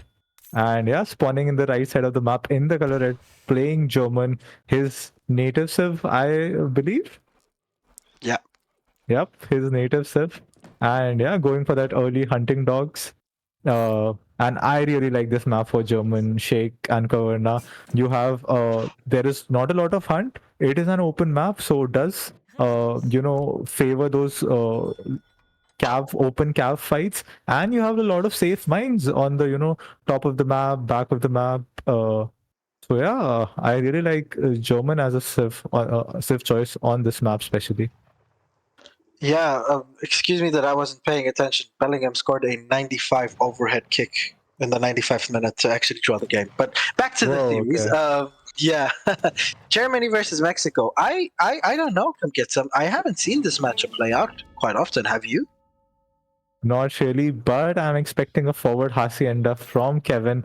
I don't think he's a revolt enjoyer, and I don't think personally, I know you guys love Musk Falconet, but I think Musk Falconet doesn't work well versus Germany. So I think we will see a forward hacienda. We will see some H2 pressure from Kevin, and we'll see how Rohbrot chooses to counter that. Yeah, I mean, what can Germany realistically do against a pike spam from Mexico? If you think about it, Germany is a civ that really relies on its cavalry. Hmm. Whether it is in H2 to try and raid with the Ulans, whether it is in H3 with war wagons and Ulans, where Mexico kind of excels in its anti-cav. It has stats-wise the best musketeer in the game in H2. It has a longer range skirmisher in H2 than almost any other civ, and it has a very spammable and very good stat-wise pikeman as well. So I don't know really what Rohbrot can do here, especially seeing that Kevin is a person that knows Germany in and out as well, right? Not only from his games against Kaiserklein, but the fact that he plays he plays Germany as well, and he plays it quite But often. It's one of his main just skills. see Robrot's deck. We will see some Doppelsordner action. Oh man, I was about to say the only way he can counter is to go for a bow pike into sort of a dop calf composition, which we do see some German players tend to go in long drawn out H2, and we see both Doppelsordner combat cards in H2, and I love it. And I love it. Yes, Doppelsolners is the thing that really can carry the game here for him. But again, Doppelsolners are units that are so expensive, aren't they? Can get some, and they're units Yeah, that, true. if not used correctly, can be more of a hindrance to Germany rather than a benefit. But, how many players do you know that use Doppelsolners better than Robrot? Can't think of any. Rohbrot with his solid pops. And just one thing that worries me while I said, Rohbrot does have access to safe mines around his TC. There is just the first starting mine. And if Kevin tries to sort of bell him up here, beyond like 9 minutes, and if Rohbrot isn't able to counter push, it might be very hard to get to that second mine there, and Germany needs their mine. Can we switch to Germany POV? Has he scouted the forward hacienda? I'm curious to see his first military building. Oh, he does go for the barracks. He has scouted the hacienda. Interesting, interesting. His macro is going for Doppelsordner. I think Robrod loves to play it a bit risky. Personally, if I scouted a hacienda, I would have immediately gone for like a bow pike composition first. Yeah, but he's just decided to go, excuse me, balls to the walls, right? He's saying, all right, Ooh, will we have you a know, treasure steal? It is a 300 XP treasure, man. he does have the crack shot, but he has to take it quickly. Oh, he's not taking it. He's decided to actually fight against the Ooh. Pikes. And regardless, he would have Yeah. gone down anyways. The Pikes did a Yeah. good job, but that moment that he stalled and didn't go for the treasure and misclicked on one of the pikemen, actually he could have stolen that treasure quite easily. Yeah, is it the tournament nerves? I don't know. I think the 200, it's 190 experience to your opponent, and it denies you the 190 experience. So it's like a 380 experience swing. But the dog pop is here. Kevin Yeah. going back. Kevin has been on the top of his micro this game. Even portraying his heroes. Look at them running away from the scary doppelswordners. Amazingly done by Kevin there. Rohbrot could have just tried to snare the explorers and try and force the Ooh, but we pikes have a kind of two into the Ulan fight. raid in the base. Did Robrot Oh get yeah, any villagers here? the He Ulan have did. already gotten a We villager and a see second villager two. at Oh least. man, beautiful raid That by is really Robrot big. there. Wow. The And ability of Rohbrot catching. to be everywhere on the map is amazing this game. Yeah. And both of the explorers going to go down. That kind of negates almost the experience treasure, right? That's 90 experience that's going to Germany right now. We are seeing Navajo being shipped. Why is my question? Would you spend so many resources on a unit that is not good anymore at this stage of the game because it's only good at raiding villagers, right? You would obviously prefer 5 skirmishers at this Yeah. point of the game. I don't know why you would like the Navajos here, but the 8 crossbows are coming in from Germany to actually completely negate those Navajos that will pop, especially with the Ulans. The Pikes are going to have to work double time to try and defend those Navajos, and uh, they're gonna absolutely tickle the the crossbowmen and the Dops. They're not gonna be able to do any damage, and Rohbrot Yeah. is looking like he's in a fine situation right now. It's on to Kevin is Kevin to just. try and out micro. Yeah, Kevin is just trying to buy time, save his barracks, get another batch before the Navajos pop. But looks like go time for Kevin because he does have Ooh. the light infantry advantage, but big double swordness swing. He wants to use the Navajo range. Can we have a look at those Navajo stats though? Do they outrange both? He does not have the light infantry advantage because they have worse stats than crossbows. Crossbows will beat Navajos in an all-out fight. And in all Hmm. honesty, I don't know why there is not a lot of right-clicking happening right now from Rohbrot. Rohbrot, go in, sack the Olans, let them die to the pikes. But as long as the Ooh, Dops double sword is connect, you have connecting. everything. Yeah. And finally, the double soldiers are connecting. 2 double soldiers on the front line, managing to connect with the Navajo skirmishers. But the Navajos are being pull tricked Lovely really pull nicely trick. right now. Lovely micro And by now the Kevin. 5 skirms are in as well. The 5 skirms are going to be able to take care of all of those double soldiers together with those Navajos mixed up. Now it is more of a scary composition from Mexico. We are seeing the first mine being depleted for Germany, Germany being forced to go out on the map right now, and he's going to not be able to complete his double soldier batch, but another 4 double soldiers out on the field right now. I don't know how good the 4 double soldiers are going to be because there's not a lot of Ulans out on the field right now. Very good micro right here by both players trying to snare with those Ulans and eventually backing up before any damage is done. Ulans are actually just going to go down on the Vils. He loses 1 Ulan for 1 Vil, and those double soldiers are finally able to snare the pikemen though, and look at how much damage they're doing to those pikemen,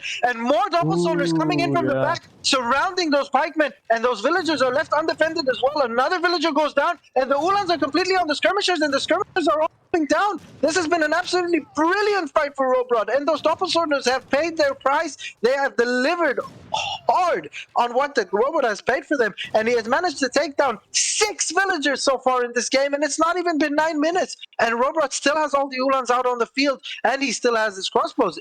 If Robot decides to age up behind this, there's really nothing that Kevin can do. Look at the score right now, and you Oh need to man. understand that Mexico is an overscoring civ. This is not an underscoring civ. Soldados out on the field, taking out the crossbows, finally dealing with that damage, but the Ulans are going to try and look for raids in the Mexican base. 3 Chinacos followed up, so many unit shipments for Mexico back to back to back to back. And if Germany decides to age up behind this without losing any villagers of his own, he is in a golden situation. But if Kevin decides to go down south and discover all of those German villages right now on those coin mines, Germany is in a very bad situation. Minutemen popping really nicely right now, trying to do damage to those soldados. One soldado is definitely going to go down. Look at how quickly they have dispersed of the Ulans as if they were some mere pikemen.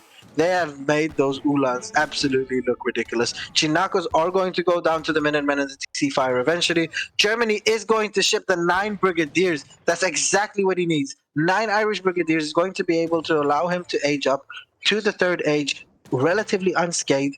And this is looking very good for Rohbrot right now.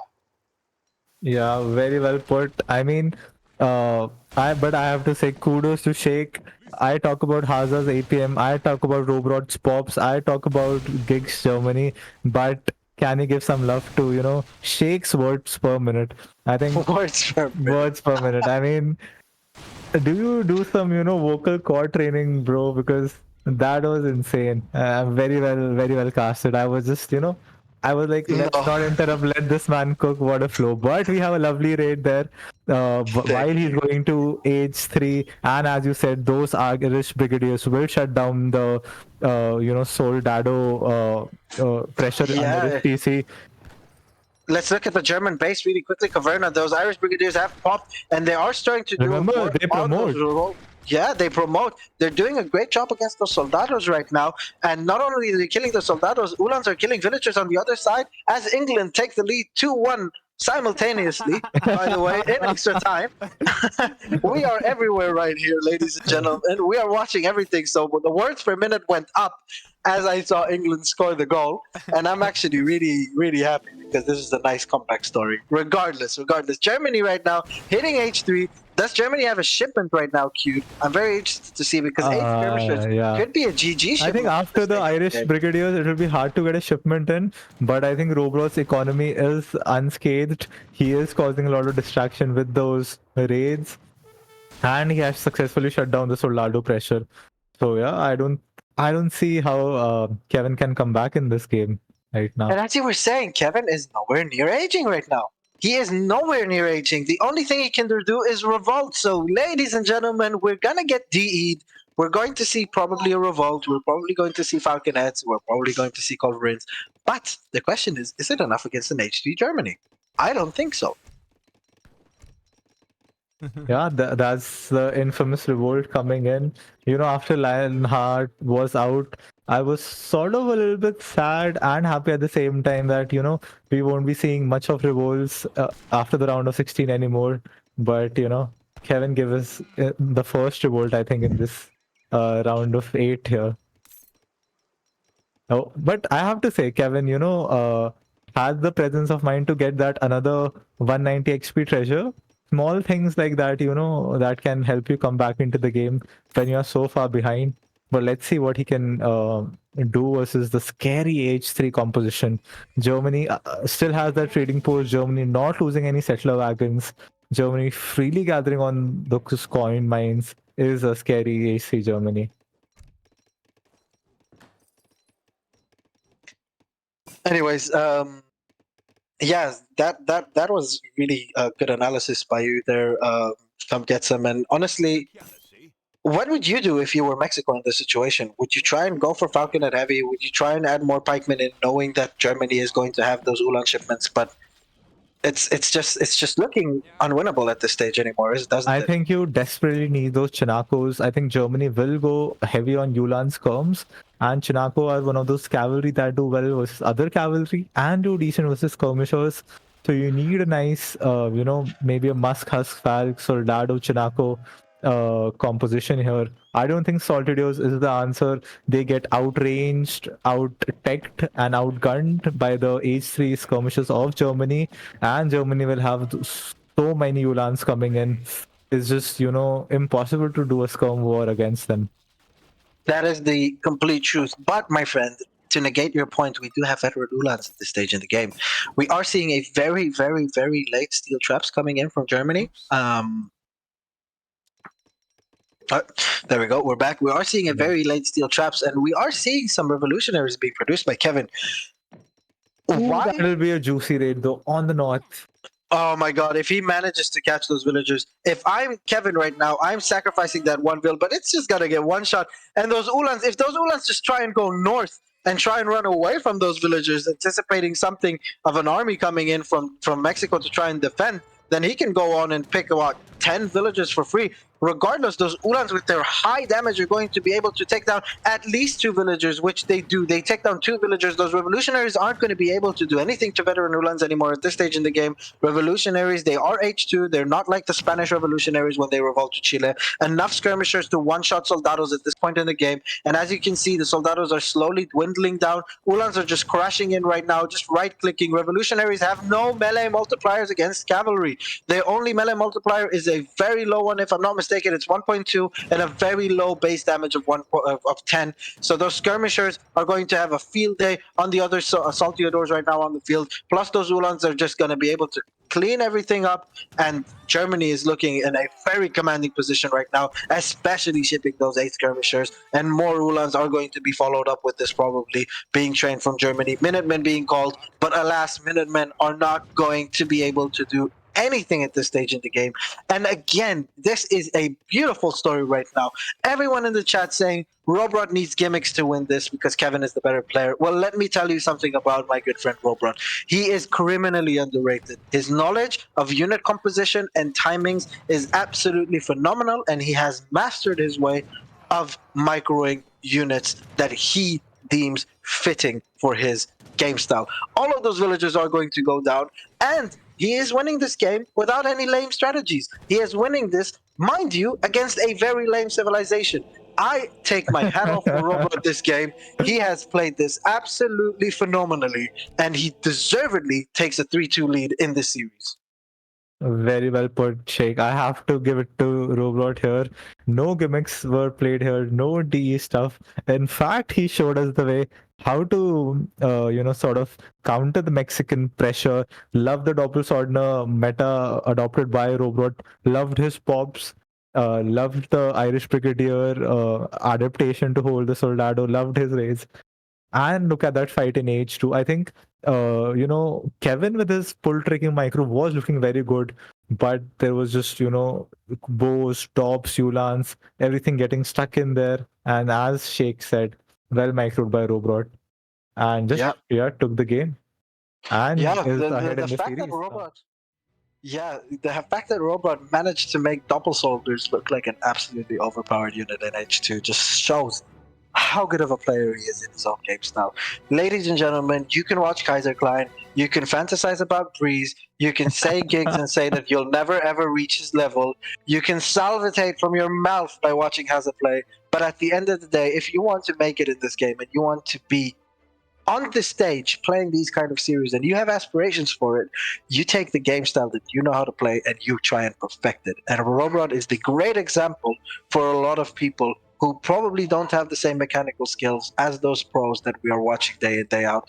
And he's still considered one of the greatest players in this game currently. So my hat's off to Rohbrot. And honestly, in an unbiased way, as much as I love Kevin, I hope to see a victory for Rohbrot in this final game.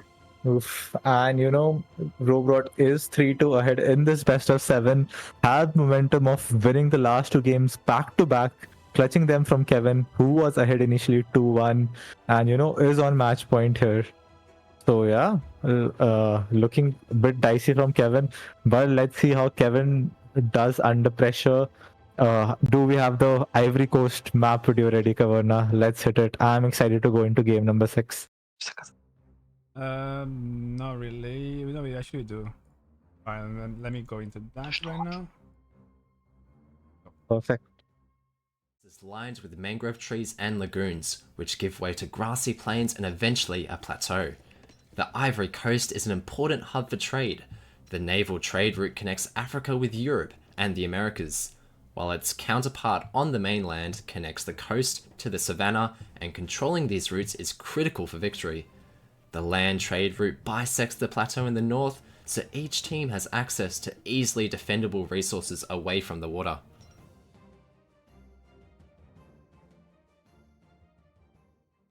So, Yeah, go for it. ladies and gentlemen, so welcome back. This is the match point. We do have Kevin versus Rohbrot. 3-2.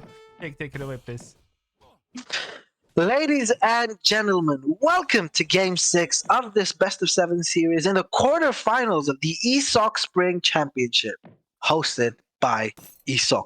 Now, on the east side of the map, in the color blue, we have the mighty Frenchman, Kevin, playing as the very mighty Aztecs currently, and his opponent, hailing from Germany, on west side of the map, in the color red, on match point, is yours truly, Rohbrot. Now, I think that I have never in my life seen this matchup play out. I have never seen Mexico versus Aztec play. But I can say one thing. Aztec is going to rush, probably, and Mexico is going to try everything in its hands and in its power to stop that rush. And I think that the scaling for Mexico is just better. This is all going to depend on Kevin's game plan right here. I remember playing Kevin on the ladder when he played Aztec. He did his all-in rush against my Sweden and he lost because the all-in rush just doesn't work against some certain civs. But I Mhm. don't know how Kevin plays differently with Aztec. I know that Kevin is very capable into going for an H3 sort of gameplay and just spamming Arrow Knights and Eagle Runner Knights with some JPKs popping. And if I would be Rohbrot and know that that's a possibility, I would be scared. I would be really, really scared, especially on a map where you get a free XP trickle. Both civs do get that, but I think that Aztec benefits more from it, right? So I'm very excited myself as someone who enjoys the game to see how this game is going to be played out. But as it is looking right now, no TP opening for Aztec. I'm thinking that this is going to go into the direction of a rush. What do you think, Comgetsu? Yeah, I think as you said, it is a very unique matchup.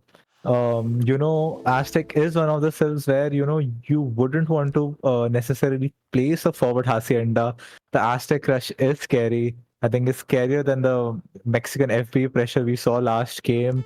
But I know Rohbrot, he is smartly putting the hacienda in his space. And you know what this reminds me of? It reminds me of that nasty revolt he did versus Conqueror. What do you think, though? If the revolt you're talking about is the Rio Grande revolt, then I am sad to inform you that that is just not a possibility. Aztec Rush. The Rio Grande revolt is inherently designed to counter FF civs and even semi FF, I would say, because with a semi FF you're not really under pressure all that much, right? And the revolt timing of your Rio Grande is at the same time as most other civs FFs, and the real strength of it is that you can get guard culverins and guard falconets on top of getting 3 falconet shipment and 4 culverin shipment. Now, Yeah. I don't see any real benefit to having falconets against a civ like Aztec if Aztec decides to even go for an H3 in this case. I, on the other hand, would think that rather than a Rio Grande, we have a possibility of maybe seeing a Central America revolt. And with that, he is going to be receiving 3 fortified outposts, plop it in his base, and play as defensive as possible and try and get to H4. Interesting. But look at that Aztec macro, though. Is he going for the early H2 Mayan native card? And we'll possibly have a fast rush coming from Aztec, as you said, the deadly, infamous Aztec rush. Yeah, What is I he do aging up think with, though? Is it the War Hut politician? I think that it's either going to be a Wood or a Warhead politician. If we can quickly look at the Aztec base, there we go. There's a forward Warhead, so Yeah. you were right. He is going to age up with the Warhead. He's going to ship his 700 Wood as well. First card before shipping his Mayan allies. Very smart. A lot of players that are watching this. These are 2 pro players. Learn from them. Learn from what they're doing. As you can see, Kevin knows that the shipment will come in sooner than what his forward outpost is going to be built. So he's going to first ship in the wood and then only follow it up with the Mayan allies, so the Mayan allies can pop from his forward base. So very smart play by Kevin right here. If we look at Mexico right now, I'm very interested to see his macro. There we go. He is revolting, as I said, Central America. So we're not going to see a Rio Grande. And the first card he's going to be shipping most likely will be the fortified outpost. There we go. I have Wow, predicted you that called right. it perfectly, Sheikh. The fortified outposts are in, and he's going to ship the coin afterwards. He's probably going to be macroing for food, and he is going to try and find his way, somehow slither his way into H4. It is going to be very tough. Aztec does have a lot of siege potential, A, with the Jaguar Barrel Knights, and B, with the Puma Spearmen.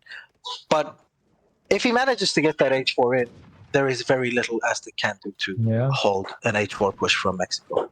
But I have to give kudos to Kevin, though. He has played all 3 warrior chiefs. I love to see that self diversity. And as soon as he see those 3 frontier defense outposts propping in, he has to go back. But he does scout with his coyote spearmen. Could take one down while they are building. At least will take a few, Yeah. fire torches on those. Could find that exposed villager with the coyote runners. We'll have to see. But I think after scouting this, Kevin will immediately go back and take maybe the stagecoach line or water, or Yeah. maybe even switch into a warrior priest boom, and we'll have a longer game then. What do you I'm think? thinking that this is a problem right now, come get some, because you yourself, you're a top player, and I want to ask you a question. When you have been sieging a building that has been being built, right? Mhm. Why do you go to the other tower? Keep sieging that northern tower, because he's just lost at least 2 units that he didn't have to lose, and now that tower is being repaired, and all of those Jaguar Prowler Knights that died trying to siege down this outpost are all for naught at this stage. Yeah, The Kevin is explorers are just still staying alive. way too long under the town center and the TCs. He's just bleeding units left, right, and center. I don't like this. Kevin is overcommitting here. Indeed, Kevin is overcommitting right now. He's lost his entire Mayan Island shipment. He lost his entire Jaguar Parallel ship, big button. And at the other end, Rohbrot's coin is still on the floor. He can follow this up with the wood, and he's even that confident that he's going to take out a couple of villagers and he's going to start up gathering this coin. But here's the big question: can we switch over to Kevin? Because not a lot of units have been keeping on being flooded into the Mexican base. And Kevin is succumbing to the same mistake that he has succumbed to in the Euro game, where he could have taken a 3-1 lead. He is overcommitting in H2. Why are you keeping on making Coyote runners, and why are you shipping your Mayan allies for the second time? There is no point in it. Once you see those outposts, try and make those outposts redundant, go back and try and age up. You have a fire pit or a community plaza, excuse me, nowadays it's called. Why would you make a shock infantry unit against buildings when shock infantry units don't really perform well against against them? I'm kind of lost here. Yeah, I think maybe Kevin is just losing his cool here. He had a build order in mind. It got Robert just did the higher IQ strategy, but Kevin is still committing to the second Mayan ally shipment. TC Fire, two frontier outposts, the big pops from Mexico. Yeah, I don't see any way, that Kevin can break this stronghold. He isn't going to break the stronghold. And on top of all of that, look at Rohbrot. Look at how composed he's playing this game. He is saying, "All right, I'm getting pushed right now. I know I'm going to get a lot of kill XP from all of these units dying in my base. Why not go and sneak in a very cheeky, unraidable villager shipment? He's shipping the Michoacan fisherman, which is going to give him 7 fishing boats and a dock. If he's going to be able to put that dock down as well, which he is by the looks of things, because Rohbrot is hiding it very, very well right now. He's going to be able to produce fishing ships while being under pressure at the same time. He is also macroing very beautifully right now to get back into H4 with Mexico. Those frontier outposts are doing an amazing job, especially with the TC. He's microing this very well with his explorers, picking off lower HP units, dragging those units right into his base. And if we can look at the Mayan allies' siege, their siege isn't as high, and we're seeing a shipment of coyotes, a shipment of slingers, excuse me. But my friend, this is 9.5 minutes in the game, and Mexico is almost going H4. What are those slingers going to do right now? What is this overcommitting into H4? I don't really understand it. Come get some. Yeah, neither do I. I think even if you want to commit to H2, even if you want to go for the high siege, it's not the Mayan allies you go for. Puma Spearmen, the infamous Puma Spearmen, they are the best, sort of siege unit in the game for their cost in H2, maybe apart from the Grenadiers. You just go back, try to get like 20 Puma Spearmen, ship 6 from the home city, and then try to, dive right in with them, not go into 5-5 Coyote Runners and sort of, keep bleeding units to the TC Town Center fire. Exactly, and as we're seeing right now, Kevin has clicked the age up button. He's going H4. He's macroed enough for another house just to be able to send the shipment as soon as he's aged up. He is going to have a shipment as well. So look at how clutch his timings are. Even in the knowledge of when shipping shipments, he knows that he's going to have another shipment available. And that is Hmm. exactly what he's doing. Now he's running his villagers to the south side of the map smartly because he has boats over there. And the fact that he has boats over there is going to allow him to always garrison his villagers if they're going to be under attack. Those boats are going to serve like towers without any damage output. So Yeah. very, very nicely done by Rohbrot so far. He is showing one thing, and you know what that is, come get some. He's showing that he has bottle. He knows that he is ahead, and he's going to capitalize on it. His mind is not thinking, "Oh, I'm ahead. I need to win this game." His mind is thinking, "Good, I'm ahead. I have momentum. I'm going to play this calmly, and I'm going to win this game. And I know exactly what I need to do." Yeah, it's we are seeing confidence from Rohbrot right here. I love the dog play. I love the side villagers. I think that's what also saved him in the US games. Now he'll pop the Minutemen. He'll maybe get something from the age up. You know that better than me. Minutemen are the best counter Puma Spearmen. They have that multiplier versus them. Look at them one-shotting the Puma Spearmen Yeah. and that micro. Oh, man. amazingly done by Rohbrot so far. I'm kind of glazing Rohbrot at this stage in the game, but he deserves the glazing. He deserves the glazing. I was sick and tired of always hearing people complain about how Rohbrot isn't this or what isn't that. Look And what is at the that position he's in. shipment? Yeah, he's Oh, going is to that a ship Musk 9. Park shipment? Oh man. That is a 9 Soldado and Falconet shipment. 9 Soldado and Falconet is going to absolutely hammer everything. Just so you understand, that is equivalent to 18 Musk and the Falconet. Oh That is man. that shipment. How does Aztec deal with that in H2? I don't think you can. Can we switch to Kevin though? How's his economy? Has he been Warrior Priest booming behind this? Does he have anything behind this at all? He's macroing for an H3, but it's Okay. so late. He has It's no so trading late. posts. He has no Warrior Priest boom going. Oh, and the shipment This is in, just and he's going to too save his slow. most important building, which is the Ooh, market. yeah. And look at that pop. And does the Falcon have lock on? Oh man, look at the long range shot. Ooh, but the But yeah, he Coyotes just dodged. managed Yeah. to dodge it. Very good. Very good. I'm very happy to see the performance right now from Rohbrot. Rohbrot also deciding to ship the 2 heavy cannons straight away, macroing on wood to get some more houses out on the field. He knows that he wants to ship that 33 juicy pikeman shipment next. And in all honesty, there is literally nothing that Aztec can do in H2 against 33 pikes, 2 heavy cannons, a falconet, and 9 soldados. So I have to very, say, very well played. there is still hope for Kevin. He has a decent economy behind this, and the fact that this army is slow moving. Kevin does have the messenger or the fast ager politician, whatever the equivalent is for the warrior chiefs is, and arrow knights are a good unit. So if he has a shipment, if he can pop a noble's hut, and he's already age 3, maybe Kevin can sort of hold this. It doesn't see us on the dot. I mean, Kevin is in the Fortress 8 currently. That is true. But he isn't queuing units yet. Yeah, and he doesn't even have a shipment yet. This seems a bit tough for Kevin. And look at I just love listening to the sound effects, man. Soldados have those grenades when they do their siege animation.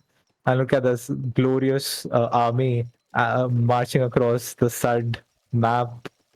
Look at those heavy cannons. Ivory Coast, And, yeah. Ivory Coast. And love the cavernas close up. Love the camera work. Very, very, very smart 5 skirmisher batch coming in right now from the barracks for Rohbrot, knowing that he will anticipate a lot of Eagle Runner Knights, knowing that he will probably anticipate some Arrow Knights as well. Very, very smart, going for that one Warrior Priest. Look at just his awareness everywhere on the map. Killing villagers was part of his army, and then killing that Warrior Priest with his Falconet and his heavy cannons, taking down the housing, not allowing Aztec to pop any units out ASAP. And that is just so smart by him. Aztec is going to have to frantically put down so many buildings right now. He knows that there is nothing on the field for Aztec that can really hurt him at the moment, and he knows that he has to take away the population space for Aztec. He doesn't really mind losing that Falconet as long as those heavy cannons still stay alive.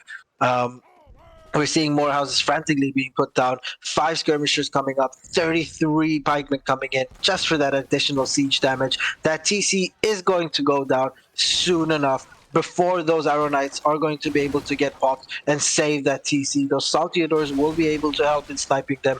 Or do we have a potential JPK pop though? Yeah, but the town center goes down. Yeah, but even then, with a JPK pop, those are soldados we're talking about, baby. Those aren't regular musketeers. They're not going to do all that much.